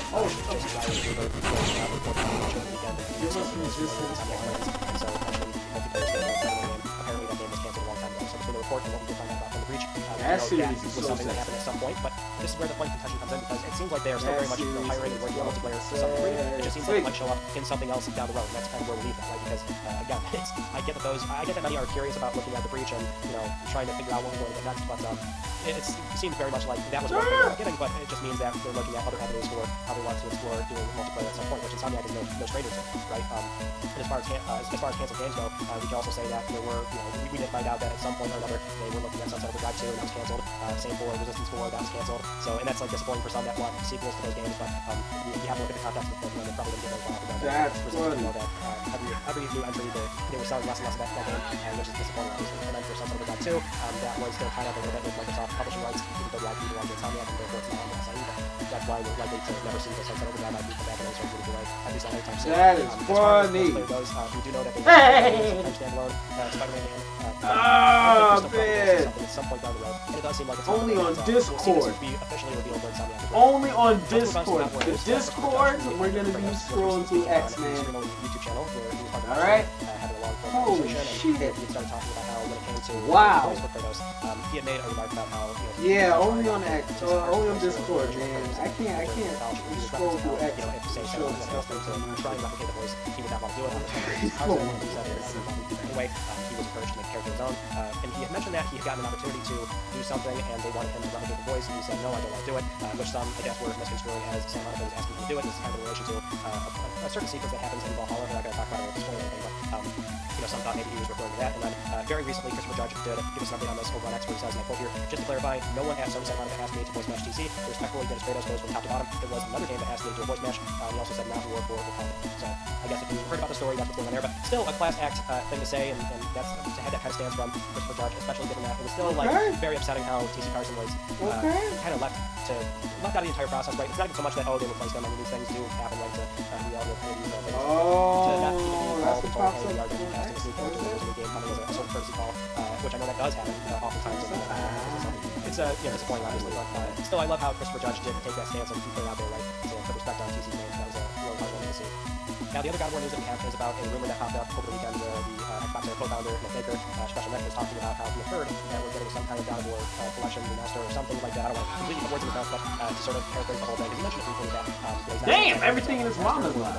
Remake, that we could be seeing first 3 God of War games come back on current platforms, and that is something where God of War 3 remastered is already playable on PlayStation 5. The fact that having got a proper port on PlayStation 4, so at least as far as 1 and 2 is concerned, he's not exactly sure. But a few places did pick this up, publish the story. I know it was put up on Reddit, and that got like 500 something comments. So nowadays with LTPS, we've been steering away from I guess rumors in general, unless there's like a solid amount of evidence backing it, or if it's a solid source. And so I know people tend to think that Nick is a bit dubious here, but it is something where there we go. With all the data that we've gotten recently, if we want to humor the idea of getting some kind of port for the earlier God of War games, it wouldn't exactly be the most surprising thing. We know that these games are beloved, that they're they're played by a lot of people, as we just discussed from the PS Plus. Yo, what the from the release of Ragnarok, so that was likely going to happen. Between that and also the sales data that we just went over from last week's episode, we know that there are so many franchises throughout PlayStation history which it goes through something. I mean, it happens so often with everybody wanting a favorite game to come back, whether it's Resistance or something that's maybe lesser known or more obscure in the PlayStation lineup, whether it's Medieval, Forever, all right, last any kind of Japan studio title. 5, PlayStation has so much 4, rattle off a laundry list here, but that's kind of 3. What the sales chart was looking like when you go through all those games. And there's a lot of well performers, but I mean, really the top performers in PlayStation history, it's all primarily the PlayStation 4 generation. PS3, which a lot of people tend to look back on, myself included, IP that are beloved, they just did not perform nearly as well as people think they did. And so that kind of gives us the answer of why we don't see a lot of these games come back. Like God of War was a top performer, so we're kind of going a bit off the rails here, but it's something where Sony Interactive Entertainment is a business. It's Friday night! They don't revisit because it's wild! As we think they should. Right. And it's also like this sort of double-edged sword of like, oh, they're remastering too many games, but also why are they not bringing back all this other stuff and all that? So we know they make these decisions based on what is going to give them the biggest ROI, right? So having said that, I think God of War, if it came back, that would not be the worst thing in the world, given that that's probably going to be a lucrative option for them. Moving on to a new patent filed by Sony Interactive Entertainment. This one was published about 2 weeks ago, and the patent family shows another one which was, again, within this year. So these 2 patents are very close to each other, both being filed and published this year. So something where, well, going back to the patent we talked about before, this could be what is a key principle going into, say, PlayStation 6. In the case of this patent, are we about to start it? One is about, the title of it is, it's called Systems and Methods for Enabling Predictive Assistance. Okay, not yet, not yet, not yet. It would use an AI model that tracks the player profiles. I'm thinking they were ready for that wrestling, you feel me? Likely it would never jump in to help you. You can also probably turn it off, but basically it's able to understand the context of the game and the situation that you're in. Let's say you're about to finish a puzzle, but you're running out of time, or you got to shoot an enemy, but he's about to kill you or something, and so it would particularly understand what button you need to hit in time to sort of accomplish whatever you need to do in that moment, and it would come in and do it for you. So it's all based on an AI model and understanding user profile, and it being very situational as well. But Sony is in the interest of trying to get the barrier of entry as low as possible for people jumping into the platform, playing their games, staying engaged with their content for hours at a time, right? That's what they're looking to do, and so it just seems like this could very much be a key principle going into PlayStation 6. I would not be surprised at all if this is something that they're looking to really make sure this ships as a consumer feature at some point down the road. And it actually, I mean, it does sound like a really strong learning mechanism, right? If you're able to start playing a game, and because you see this with a lot of people that maybe have very little experience playing games, especially with controllers, where it's like so tough to manage the camera with the stick and trying to line up to shoot somebody or whatever, right? And so having the game just sort of like give you those training wheels, I feel could actually be really helpful, especially because it could be adaptive over time, and the reliance of that system goes away once you get used to playing the game more. So it's actually a really cool thing to see that they're looking into this stuff in what I would expect is a meaningful way. And we may very well be seeing a lot of patents being filed for technology that is going to be a pillar of PlayStation 6 and beyond. Now, with all that said, it is time for Let's Talk Plus, the weekly Let's Talk PlayStation giveaway, where one of you can win a $10 PSN code. I would like to congratulate this viewer right here. I'll be contacting you very soon via email or X. And if you'd like to win a $10 PSN code, it is so simple. You can follow the link down below, enter the link giveaway. How? This channel, How? Now announce the winner next. How? Sometimes, those are all the stories from this sometimes this computer pisses me off. It's great. But certain things and certain actions now on Windows 11, it's a little big. It's like, how did that happen? Look, how did that just happen, bro? I just clicked the stop. Stop. That is pretty much it. So that concludes this week's episode of Let's Talk PlayStation. I'm Rob Benecki. Thank you guys Fuck. for talking with me, and I will see you all next Friday. Stream Manny. I gotta change the name on this shit. Yeah. That is Sophia. A damn good show. That's when you get advice to guys. Bedroom. Look, where would this country be? Okay, come on. Come on, what? Stop, man. Just go to video. So you can have a small dick or you can have a big dick, but if you don't know how to use it, yeah, it does feel like a weapon. Yeah. People like they with their backs, you know what I mean, and not with their hips, and then they're just slamming your cervix, and it's just not. They think because they have a big dick that they're automatically good at sex, and that's just not the case at all. Not at all. Wow. Needs a little more hippie, huh? Right. Find that rhythm. You know what I mean? Find that that place with your team partner that it feels cohesive instead of you just. Yeah. Yeah. See, I mean that's good advice, but I remember I was seeing this one chick. Man, she wanted me to do it so hard it made my nuts hurt. I know. I ain't doing it. I wish you get off. Hold it. See, look. Hold up. Hold it. Hold that. be like, what are you doing? Pound me. Stick your nuts in your vagina. I'll put the fear of God in me. That's the only way she get out. You know what? She's probably been abused. Huh? Yeah, girl. Probably girl I was talking about, she's probably been abused. I remember my gun. Whoever her previous partner was. Like, didn't girls tell you about? I took out, right? I said, man, it's been a great day. It's time for me. There we go. That was my line. So we sit in the car, right? You talking to no girl like that, man. I'm joking, but I was like, I need to get stuck off. It was more romantic than I did. I think I just did this. Nigga said it was more romantic. But I told her, you that girl did. She went down, right? Started doing it. Then she did bam, bam, bam. Hit herself in the bus, and I said, suck it, don't abuse yourself with it. Yeah, me too. I just stopped. I said, what are you doing? Yeah, kiss my record. She was taking my muscle, hit in the face with it. Kill my record. It's painful. That shit. Yeah, ladies, that shit ain't appealing. We take our dick and you start slapping it. Unless we take our dicks and slap you in the face with it, you taking the dick and then slapping it up, put it in your bitch. Suck that shit. Like, stop taking it out and doing tricks and looking at it. Oh my god. Yeah. I'm trying to go home. I wanna leave.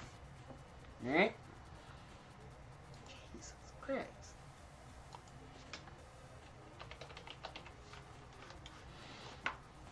Oh man. Mega Man bottleneck work them thing.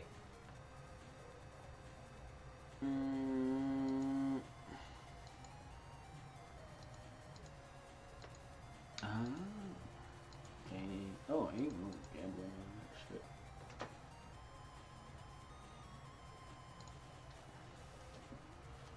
Sweet.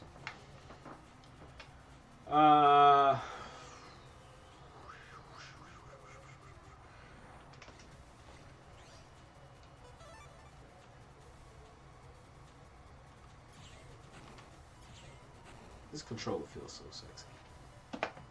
Oh, my bad.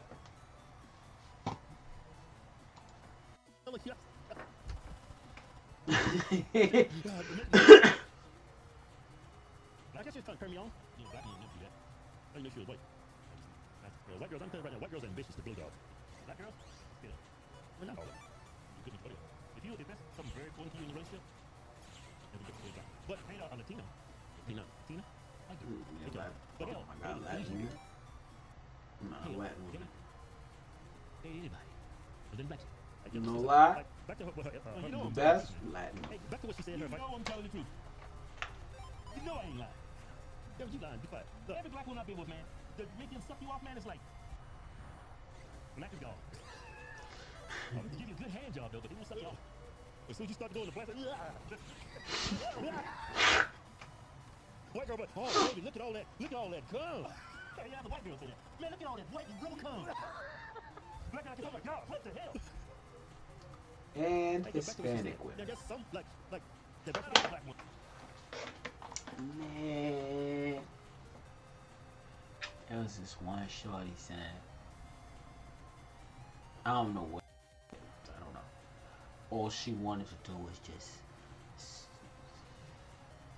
eat the batter all the time.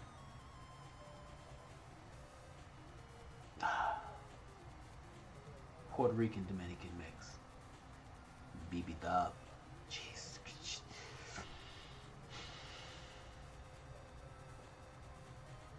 It's like having a Hoover vacuum on call. I don't think y'all understand that. There was one time where I was just like, in the throat. It's just everywhere. Just everywhere. I'm like, you stole my floor. I turned her on. I like that. I miss her sometimes. I'm joking. I ain't gonna lie. This black woman sucked me off. I didn't have to ask her. She's waiting up sucking me off. But you know what? She's half white. She's half white. Her mom was white. Dad was black. Dad was Negro, but she looked just like her mom. Hey, can we say something? All that from my mom. Hey, let me say something.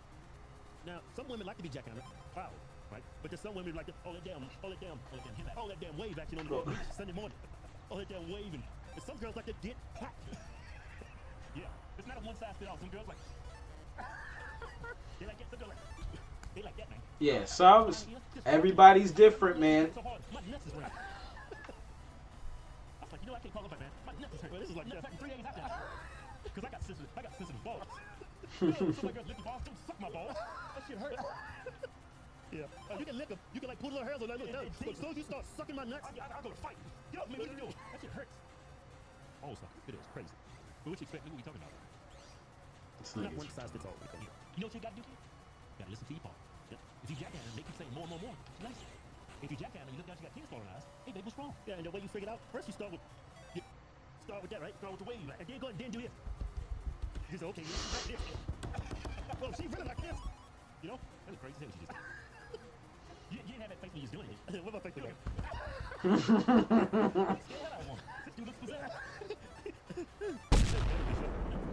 It's a damn good show. But yeah, not all ladies like to be fucking jackhammered and manhandled. Majority of women just enjoy casual, regular, plain old vanilla sex. When the button lights up red, either player may press it and swap out their date for a new person. Get out of here. If 2 people can last on a date for 10 minutes, they win an all expenses paid second date. On this episode of the button, the 2 holding rooms will be able to watch live feeds of our dates in the studio. Let's see what happens. We're gonna change the gameplay a little bit. If you're not filling the date, when you press the button, you're eliminating yourself. Okay. How are you doing? Good. I'm so nervous. I don't know why. Introduce yourselves. My name's Sammy. I'm 26. Wow, so they gave. And I'm a Cancer. Okay, little soft girl. Where I'm at. So they gave these lesbians What's y'all's body count? ultimatums. If you don't like your date and you click, you out. Men and women? Yo, she fired. Yeah. Mine's 10. Oh, God. Damn. Yo. Oh, fuck. The button said, what's your body count? She said 10. Oh, there's no way her name. 10? Damn. Maybe like This is crazy. 12. Guys and girls. Got together? Okay, yeah. Yeah, Same, guys and mine's girls. 10, guys and girls. Who's better in bed, guys or girls? Girls, of course. 100% Come girls. on now. Girls take their time. Girls Make can sure- come more than one time. Yo. Come on now. Wait, the button's red. The button's red. I will press this, but it's gonna be for me. You're mad lit. I just like masculine girls. That's okay, Feel me? girl. That's I okay. appreciate you though, for sure. No hard feelings. I'm working. She. How are you? Good. Fuego What is your Namis. sign? Gemini. Gemini. Oh. Why you gotta say it like that? Well, Yeah. since I'm adopted, I don't actually know when I was born. So every time I say that, it just feels really ingenuine because I'm like, I'm so sorry. It's okay. Sorry. Is that too personal? no. Okay. No. I'm a Cancer. Okay. Cool. And she's I don't gonna really know. be It's okay. It's okay. Rate each other's attractiveness on a scale of 1 to 10. I know that accent. I feel very awkward, like rating people. Yeah, I know like, it's really hard because you don't want to like bring people down, Yeah. right? I will not get offended. Yeah. Trust me. I think you're like an 8. I don't know if like 10. I'm attracted to you in Nah, like, she's a probably a relational 5. way, but like I think that you're a really good person. That personality. We gotta see how that personality shines. I would hang out with you, be friends with you, but like physical wise, I would not date you. Oh. I'm just like, I don't know. So you just eliminated yourself? Okay, Stupid. great. Ew. Hi, how are you? I'm good. How are you? I'm well. I'm doing well. But anyway, Can you please put your phone away? I am studying for the moment, so What do you mean? I made some questions I want to ask. Oh, okay. Get into it. Yeah, that's what I'm saying. What? How long has it taken you to orgasm? Oh my God! I want to say something so bad. I want to know. I want to say something so bad, but if I say it, man. I'm bi, and so like I've been with a lot Jeez. of like men. It hasn't been the best. But I think that I don't really know. I really don't know. Oh, so it just takes a couple days, a couple years. Couple days. You said it takes you a long time. So, like, if you get a call, are you answering? That's how long they're taking. A lot of the times, yes. You're checking your phone. No, not actually, but I would. Mom, I'm gonna call you back. It's still going on. 1 second. What's the weirdest place you've ever masturbated? So all her questions are sexual. Can I get some fucking ice, my nigga? Like, where you were like, Oh, damn, there I you go. need this shit. Like, I don't care if anybody sees me. Like, one time, I think I was in my car and somebody walked by and I was like, but I couldn't get it. Like, it had to be released. Like, sometimes it just has to happen. Are you two attracted to each other? Yeah. Not really. If you saw me on the street, would you be like, damn it, the fuck? Or would you be like, no, I just like get to know you? Some people are aggressive. I'm just asking for you. I would want to get to know you. Exactly. I'd want to like cook for you. You'd be surprised though. Oh, don't tease me with a good time, because I will eat and leave. That's how we start battling. Okay, What copy. is the food? Well, I like a lot of Mexican food. Ooh, okay. Love taco. Yeah. Okay. Like street tacos Carne are like asada my tacos. shit. How do you feel about black beans? Black beans? Is that like a deal breaker? This is. So I'm down red a few times now. Wow, I've never been asked me about I'm sensing a vibe. I mean, I don't know. I mean, Yes, she's coming on vibes. this black bean thing. I'm like, I don't really have a fetish with black beans. I think I'm gonna try to go red one more time. And if you two don't press me, that means I'm gonna consider it a match and you get no more dates today. I don't know about black beans. I've never been. That's the deal breaker. No, why is that a deal breaker for you? It's not. I just want to know what you think of them. I mean, okay, in black.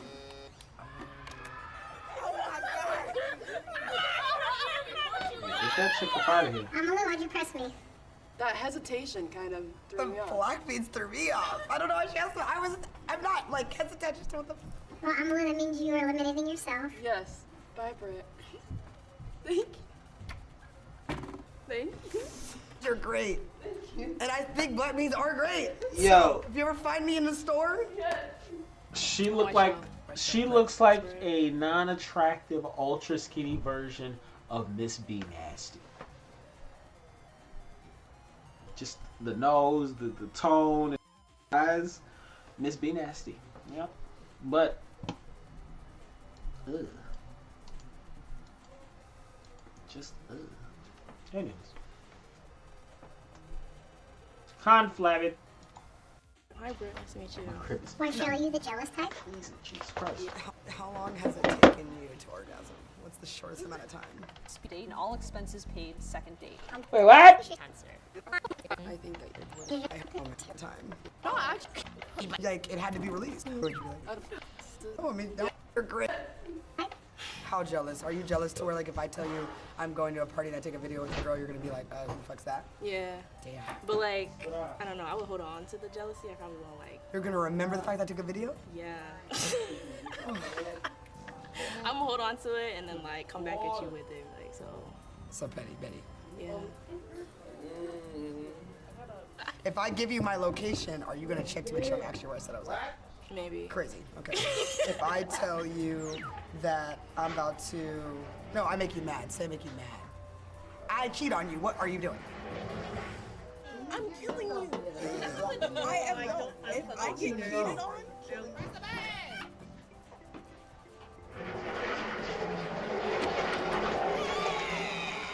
Yes, go.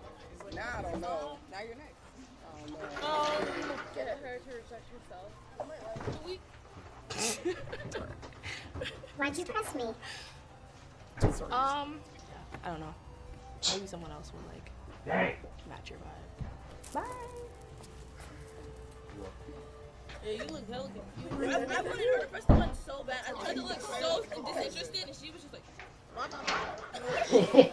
don't think she's gonna press the button. I don't think she is either. That's like one of my. Oh, I'm good.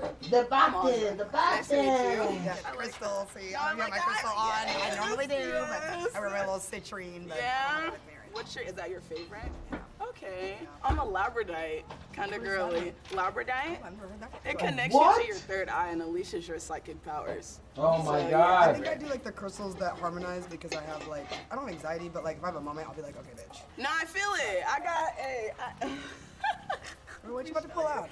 I have some in my pocket. What's your sign? I'm a Cancer. Okay, that's what I thought. What's your sign? I'm a Virgo.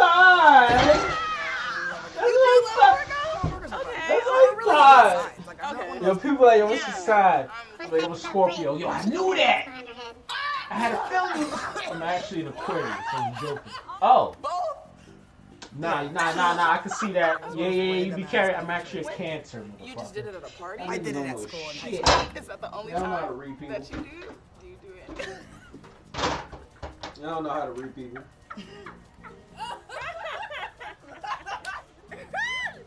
Realistically, no, I've actually never done that. Okay. Can I ask you two what you think about each other? I think you're a dope person. I think you're pretty cool. I like your confidence. Are you attracted to her? Nope. I am. Yeah, she's cool. Yeah. I'm gonna do one last test. I want you to hold hands, and then while you hold hands, I'm gonna go red. And if you don't press me, I'm gonna consider this a match. Are you ready? Look at each other. Hey, be over here. Oh shit. Hit the button, Didi, the button. Nah, she did look like an unattractive version of Miss B Nasty. What are you two about to do on your second date? You're getting personal. I think we're like a go with the flow type of people. Yeah, Button's not organic. Button's forceful. You're done here.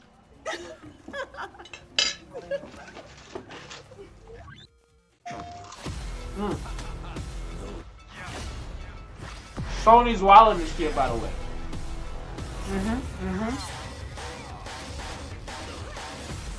Sony's definitely putting on right now.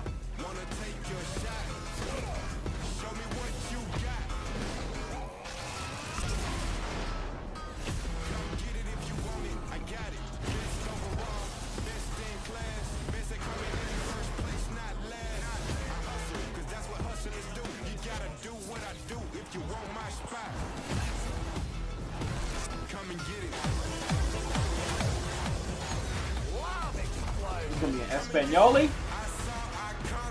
We don't need Espanoli.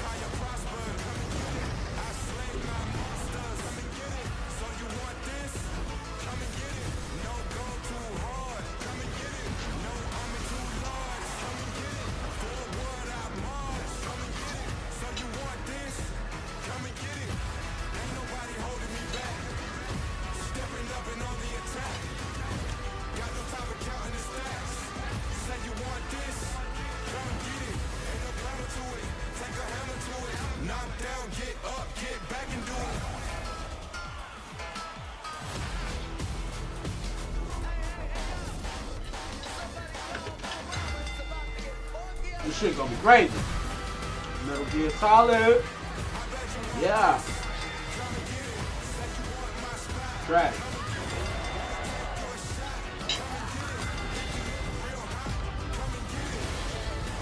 Fire.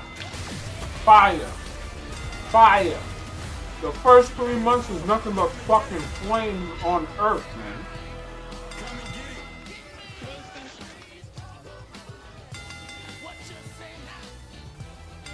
The person that took advantage of me when I was a child is now painting me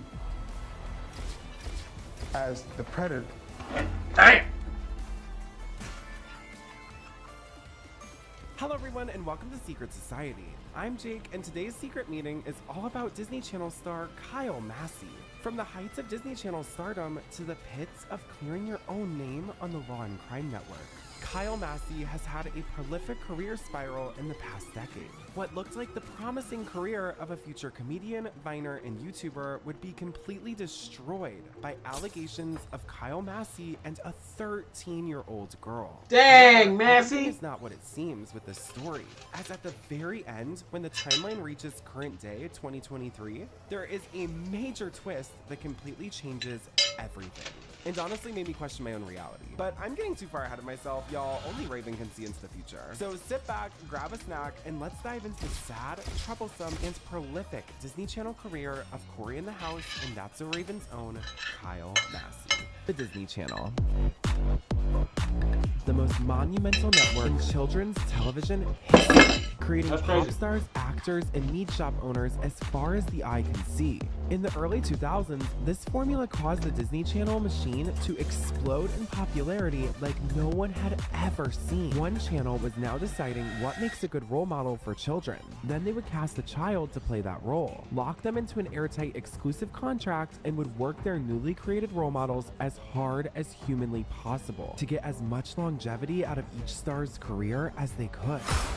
Now, the Disney stars who populated our TV screens during the golden age of Disney Channel worked day in and day out, going to audition after audition to hopefully get a morsel of a chance at a callback for their very own show or even just a side supporting character. But the star I'm talking about today was shockingly discovered by chance. See, Kyle Massey was merely a young tween when he was at an audition for his brother, Christopher Massey.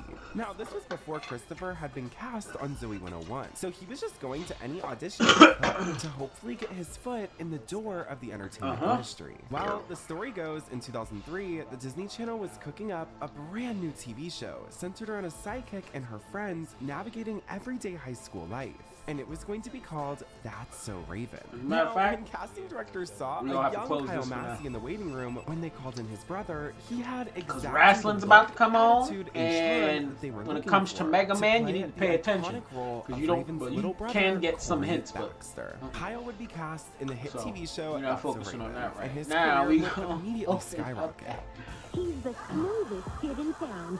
He's got the moves, he's got the look, and he knows just what to say. That's so Raven. It's course, That's So Raven. I remember in high school. I need the computer. Get away, maggot. Okay, fine. There was this shorty. My cards are on Randy tonight. Oh, I could close all of this. Well, close this.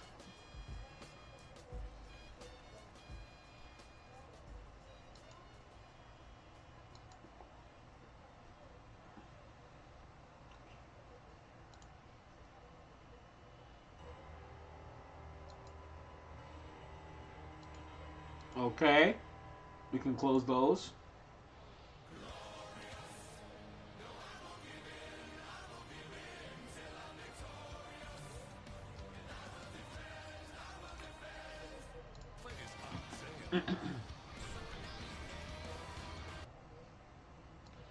Cool.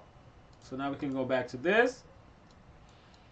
What the fuck? Undermine my education. Step on the hopes and dreams our father has for his children. But yeah, I'd be happy if you just flushed. I remember in high school. You had your first kiss on I had my first kiss on the show on That's So Raven. I was really nervous. I was a kid. And, I look like Kyle Massey. My bubble nose. Like it was a real serious scene. I look like Kyle Massey. Right, You so look shocked. You look like you don't know what to hit you. That's how Mama was watching. Yeah, and my mom was right there, but I was always just like the shy kid. So it took these people to bring out that comfort, I guess you could say. Corey Baxter would win the hearts of millions and millions of kids around the world, quickly becoming a staple character on That's So Raven. Now, That's So Raven could be an entire deep dive in itself, and to be honest, it probably will someday, because it blew up in a way Disney Channel hadn't seen since Lizzie McGuire. Annalise Vanderpool, Raven Simone, Orlando Brown, and Kyle Massey were dominating every TV screen season after season, episode after episode. An entire generation worked alongside Corey and Raven as they got into endless moral hygiene. It's lit. Y'all already know what time it is. The Rock has come back. Just watching that shit live last week. I was like, ooh, it's right, baby. Rocky's back, baby. And he needs to be at the head of the table.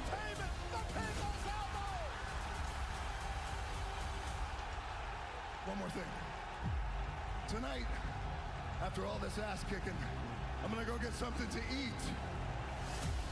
Should The Rock sit in a booth?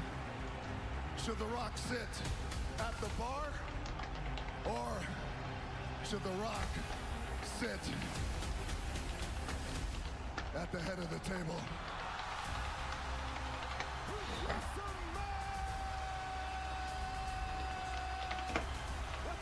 Rock! Bitch. I still think we get Rocky at Elimination Chamber, y'all. Elimination Chamber Rocky? No, The Rock's not ready for Elimination Chamber. He might make an appearance and say something. Right now that he might be at WrestleMania, but definitely Mania. Jade Cargill? Oh no, it's it's Roman Reigns. Yep. Roman's in the house. Levels above, baby.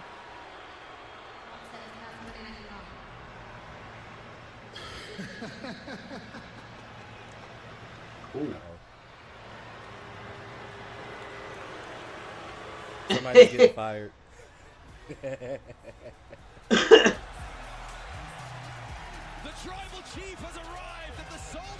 Are they gonna go with that storyline where they fire Roman for fighting the big dog? I got a degree in audio. Come holler at your boy. That's sponsored by Progressive, a triple threat of protection with home, auto, and more. Yo, I cannot stand Kevin Owens, dude. The reason why I say it'll be Roman versus the Australian government is pushing for Rock Super to come to Perth. And especially since WWE is trying to do more international shows, I think they're going to pull whatever strings that they can. Yeah, they need their stars. And for those that didn't know, Elimination Chamber is in Australia this year. Oh, these are underground battles. Super Ghost battles is an underground jump. Hey, we got a hype train going? Hold up, we got a hype train going. Fucking beats on this First man. ever hype train, y'all. Let's keep it hype. Let's keep it going. I like that. Appreciate y'all. To you and yours, folks, delighted you're with us. Kevin Patrick, Corey Graves. Fuck. This is a monument. It's witnessing history. Kicking off 2024 with a bang. How about our main event tonight?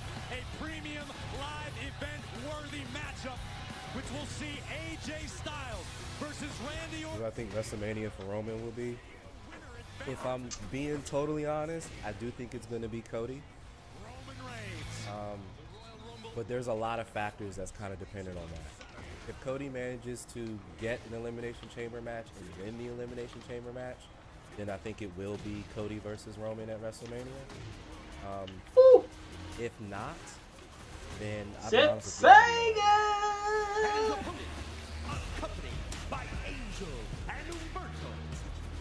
you. Ooh, I let him have that. I was trying to grab him. It'll probably be AJ Styles maybe. That's not really a WrestleMania match, I feel like, you know. Now, within unless they really sell it. For the United States Championship, Santos Escobar, who had to get through Dragon Lee and Bobby Lashley to reach this point. Kevin Owens had to outlast Austin Theory in NXT. All right, so who do we think is winning this match? Gotcha. One for Kevin Owens, two for motherfucker. Santos. Say good. Two for Santos. Who we got? Io Sky putting her title on the line against a sensational form of late. Keep your eyes peeled for that one, but right now it's all about the finals of the United States Championship Tournament. Which of these two men will challenge Logan Paul come Royal Rumble? We will get our Here come Berserker going for the underdog. Angel and will align themselves with Santos Escobar, thus making Escobar. 3 for Dusty Finish. You think there's going to be some shenanigans? I see a lot of ones in here. I'm agreeing with the ones right now. For more reasons than one. We all knew this was going to happen. We all The knew math. Logan Paul was showing up. First appearance that he's made since he's won this title, by the way. Mm-hmm. He has not defended it yet. Yeah. This is purely for show. Yeah. He is not holding this title. There's no way. Yeah, Kevin Owens is hilarious. I don't like him. I don't like his wrestling style. But he's hilarious. The Maverick himself, the United States champion, the social media megastar, the disruptor himself, Logan Paul. Logan, join us, won't you? What a treat this is. Logan Paul joining us at the commentary desk. It's an honor. The honor is all of ours, Logan. Whoa, whoa, hey, whoa. Oh. They've got to cross the. You don't got no help tonight, too? Yeah. Kevin Owens has to be enjoying It's easily going to be a KO win right here. Angel and Umberto. We're starting off hot, boys. Scrapping all the way up the ramp they go. Oh, I can't wait for this. There goes the numbers advance. Super kick out of the gate. Clear the deck. There it is. Just pull the It's over. making the climb to the top rope. That's funny. That's a funny way to start the show off. Wow. It's over. Oh. I say there's no way this is gonna be a squash match. There's no way. Is he about to do the fake? I mean, it might be the guy that looks like. You about to do the fake punch? When you turn around, you're gonna. Hey, random. Yo, who the fuck is Mass Britain? Wow. Let's imagine that LL Cool J has a bubble around him. Do we want to be? Okay. There are some situations that young homeowners turning into their parents just can't handle. Yep, there he is. There's my nephew. Now I got a video of Can I him, like change my name playing and shit? piano. That's not how you take a selfie. Progressive can't save you. Anything at all? How is it?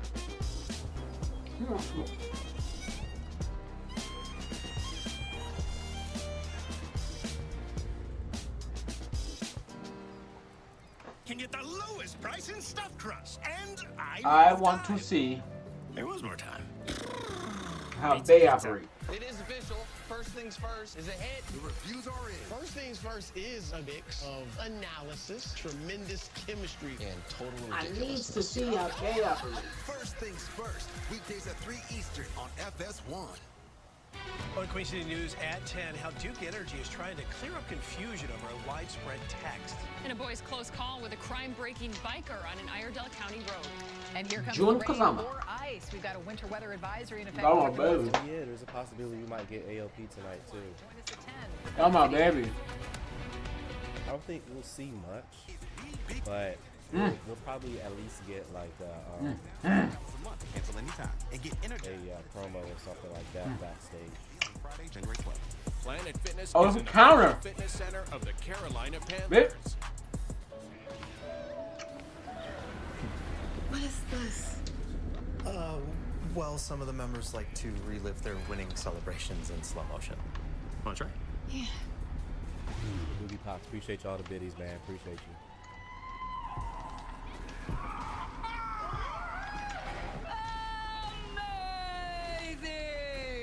New scratch-offs mean new winners. I appreciate all the love, guys, for real, I do. $1 million in total prizes. The Winners Club awaits. Now through Wednesday, shop the rooms to go Why New John Year's Thick, though? sofa sale. Hurry in to get Was great it necessary to savings make it and like endless that? sofa Whoa. possibilities. Remember, every rooms to go sofa is on sale.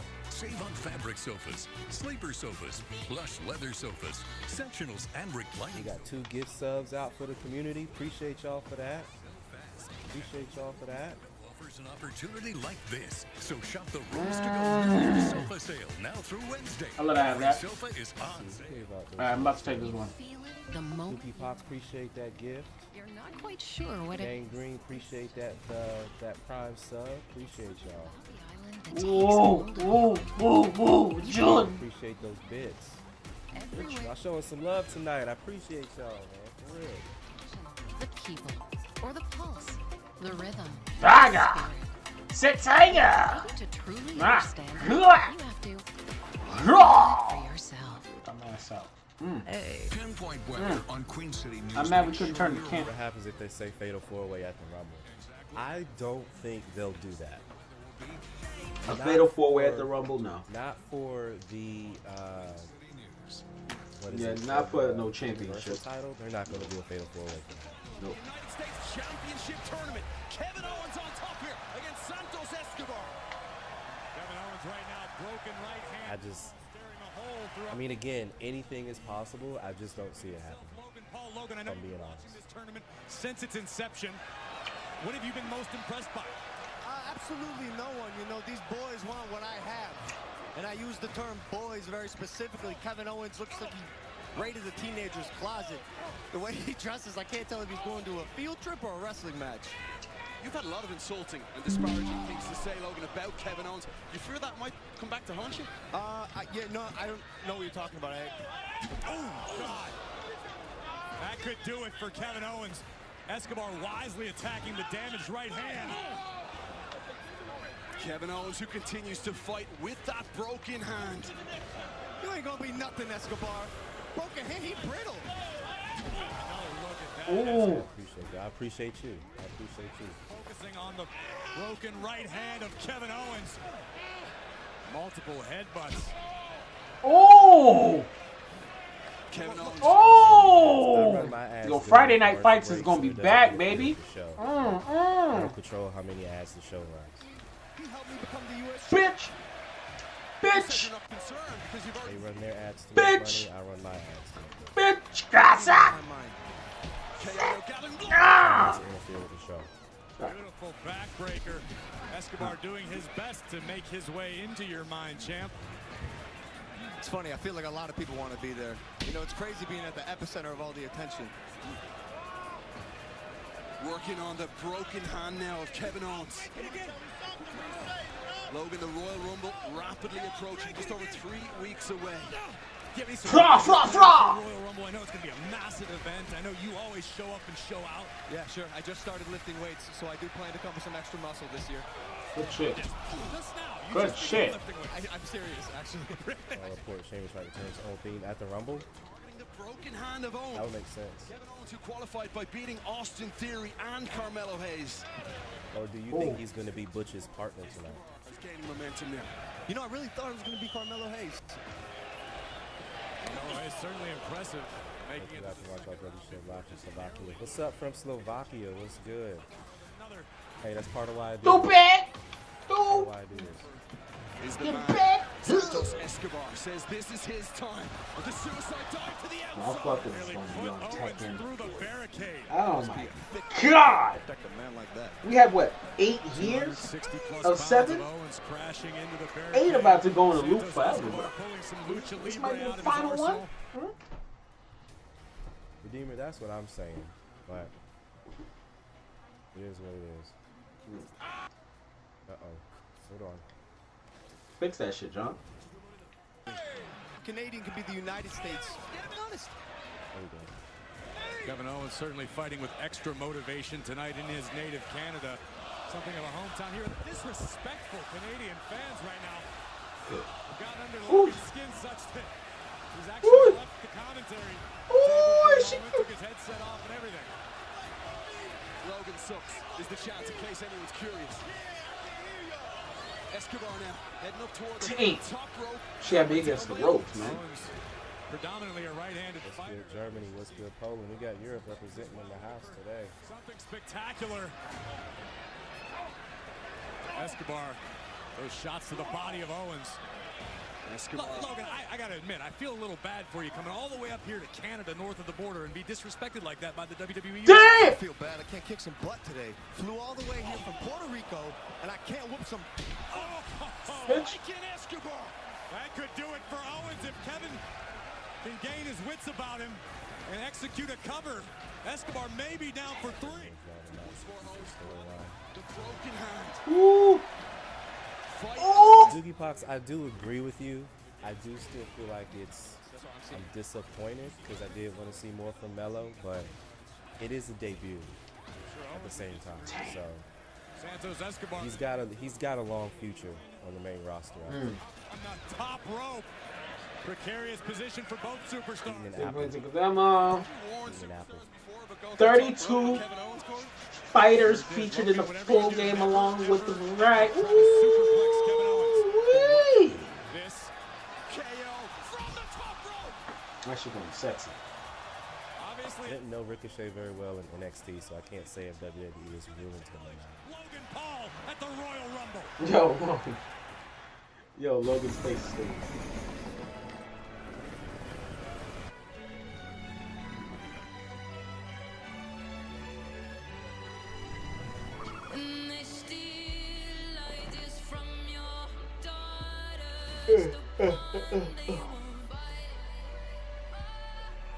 That SC South Carolina, my southern brother.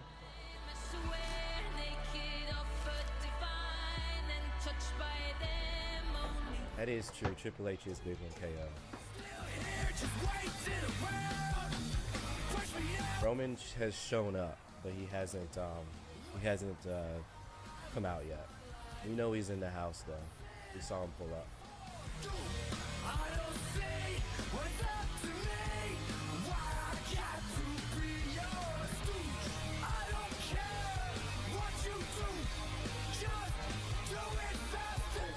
exclusive Japanese things. Couple motorcycle accident. I didn't have health insurance at the time, and now I have a plan that keeps me covered for $9 a month. Half of my monthly premium is covered with financial help, and knowing I'm covered to go to therapy and fill my prescriptions is huge. I found a plan for $0 a month. It was a huge sigh of relief. All plans cover doctor Redeemer. prescriptions, emergency care. Got a little hate I see there. Oh, we still gotta watch the I was about to say Kevin Hart. The real mystery was your irritated skin. The what's that man's name? Better and doesn't leave behind irritating Holy residues. And it's gentle on I your can see his skin. face right now. Cat EPA Williams, Safer man. Choice certified. You gotta watch that Cat Williams interview with Shannon Sharp. Last week, Brandon met a girl on a dating app. One Definitely day after gotta watch work, that. he finally found the courage to ask her out. Like he's only picking up on the left side. You would be right about that. Let me see if I can fix that. I was driving. I would love to go on a date. How does tonight sound? Brandon tried to play it cool, but how's that? He knew a girl so smart, so responsible. She must be a keeper. Saturday night on Fox Primetime. It's a Big Ten showdown. Bruce Thornton leads the Buckeyes. Can you believe this? Against Trey Galloway and the Hoosiers. Double pop. Ohio State, Indiana. Saturday at 7:30 Eastern on Fox. The biggest games are on. Here's the main event tonight. My cards are on Randy Orton. Vikings, Lions, then with the NFC East crown on the line, Dak and the boys take on the Commanders. Wow! It's a huge doubleheader Sunday on Fox. Check for the game in your area. The stakes enormous in this opening match here. New Year's Revolution, Kevin Owens, Santos Escobar, who's going to book their place to challenge Logan Paul at the Royal Rumble. But both superstars were jockeying for position on the top turnbuckle. Now in a slightly safer position are both men. Logan, when you look at these two guys, knowing that one of them will advance to the Royal Rumble to challenge you for United States Championship, these are two superstars who have dedicated their lives to this industry, who have scratched and clawed for everything they've got. They've dedicated everything and sacrificed. Does that not give you pause a little bit? Not at all. You got to work smarter, not harder. And if you're like a Kevin Owens or Santos Escobar, it's hard to work smart when you have absolutely no brain. Right, I've been doing this a year. Listen, big boy or not, KO is more Shit. athletic than the majority of us watching. You cannot deny that. What I have, I'm a star. Kevin Owens from the apron. Are you Let's give credits and props where it's due. Not at all. Not at all. I'm dealing with stars. Patrick Mahomes, Erling Haaland, superstars building $1 billion prime business. Don't worry about this guy, although that, I mean... The knees were up from Escobar. At the last possible second, Santos Escobar avoids disaster. Now lining up Owens in the opposite corner. Escobar at pace. Knees colliding with the jaw of Owens. Now Escobar to the top rope. Down goes Owens. This could do it. If Escobar can get in for the cover. Taking his time now. Escobar looking for a little insurance to make sure KO stays down. I'd love to beat another luchador. Escobar. You may get your chance, Logan. Cover to qualify to face Logan Paul. And KO kicks out. You have to respect the toughness, the guts, the will of Kevin Owens. I don't. You don't. Not even a little bit. This is happening feet in front of you, champ, and you're not even a little bit impressed with what Kevin... I'm impressed. I don't know if you want to answer your question, Craig. It's hard to concentrate when you've got thousands and thousands of angry Canadians yelling at you. Sold out tonight, 13. The first match of the night, Kev. So you haven't missed anything yet. None. I'm sure I'm a fan of Logan Paul. Escobar now. Kick to Owens. I take back what I said. Well, I don't respect Kevin Owens because he stunned me at my first WrestleMania, and I'll never forget that, and I'll never forgive him, and I'm taking that to the grave, Corey Graves. You remember what it feels like. You don't want that happening again. Never. I do commend his ability as a wrestler. Like I said, the way he moves his frame around the ring impresses me, and for that, Kevin Owens, I am more than happy to beat him. Well, you may have your opportunity, but it looks like Escobar is looking to Turn the ties, but Kevin Owens now, middle rope. Rolling senton cover. Wasted no time to qualify. Can Owens do it? Well, Kev, but we know he's in the house. Logan, both of these men are leaving it all in the ring for the right to challenge for your United States Championship. That's crazy. At the Royal Rumble, and everybody started to believe that man would be Kevin Owens, but we have to give Santos Escobar his flowers. Got to be a little impressed with his resilience, no? I am.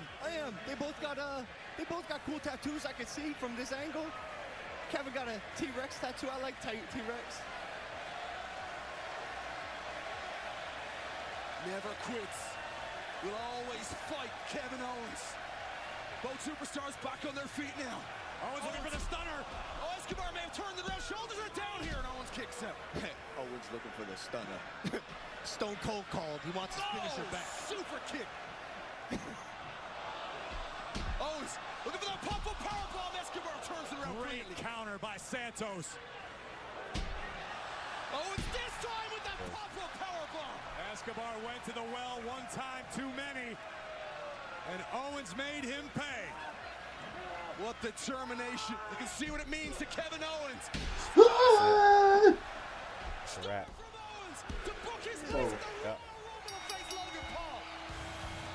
Of course, Logan Paul's gonna win. Here we go. Yeah, of course he's gonna win. Well, there you have it. It will be the prize. We got KO versus Logan. We don't have it yet, according to the United States champion. I'm inclined to defer to Logan Paul.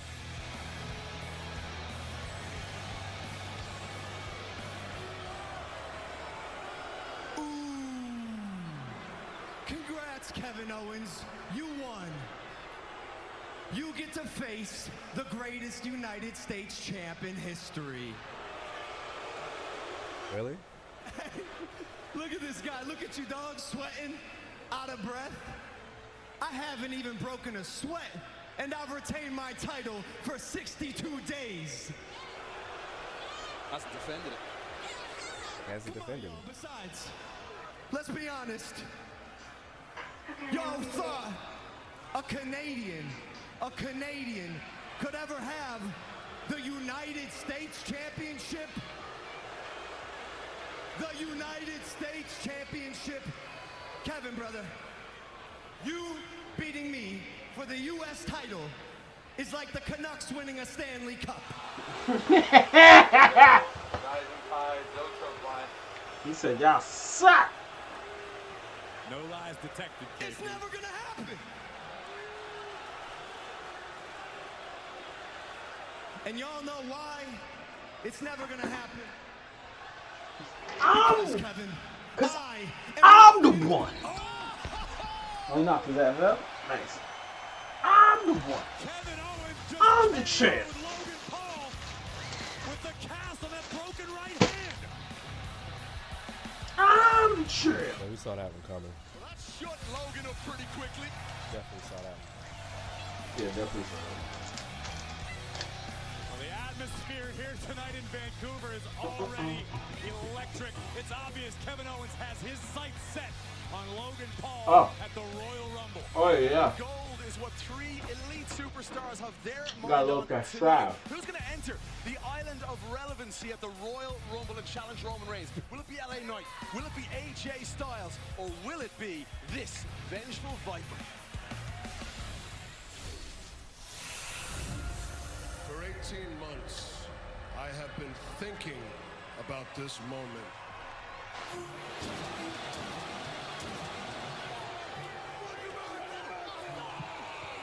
That is going to be such a good main event tonight, y'all. I'm so excited. Roman Reigns, you took 18 months from me, so I'm coming for you.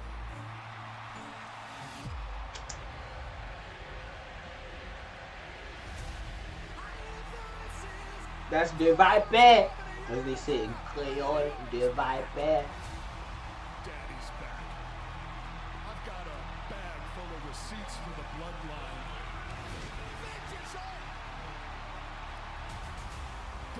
I just feel like Randy Orton just gets bigger every time I see him.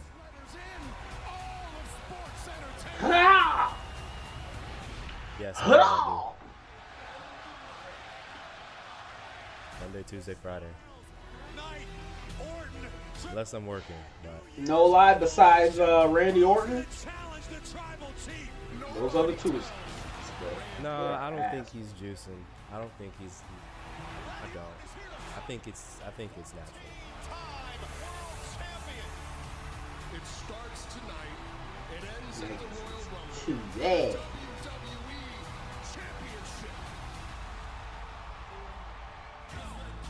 It is personal tonight for the Viper, the Megastar, and the Phenomenal One.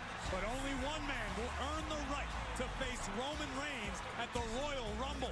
It's a triple threat match, and it's tonight. Roll on the main event from here in Vancouver, Canada.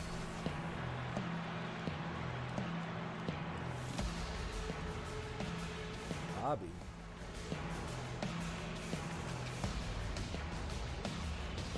Bobby got to say.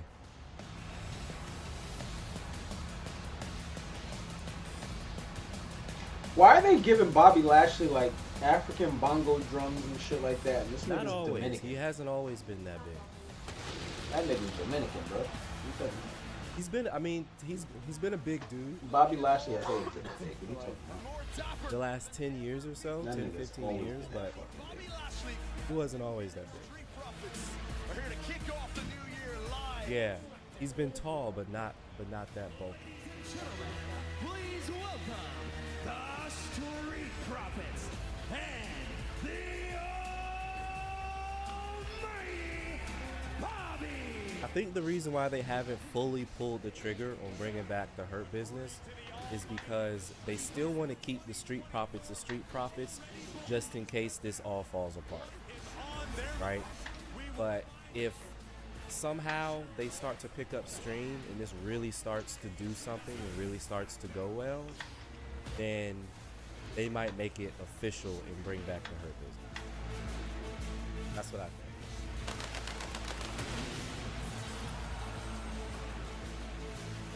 Right.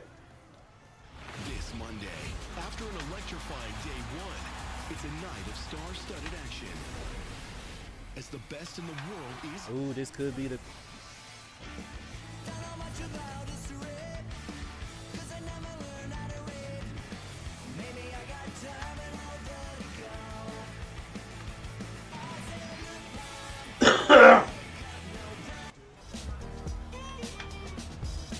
Can't believe you could do that when somebody's fucking on the floor.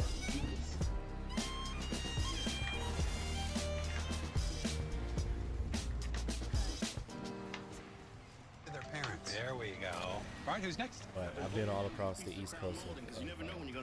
I do. I miss it. And it's never. Probably one place I'll move to if I wanted to leave. Do you still own that car?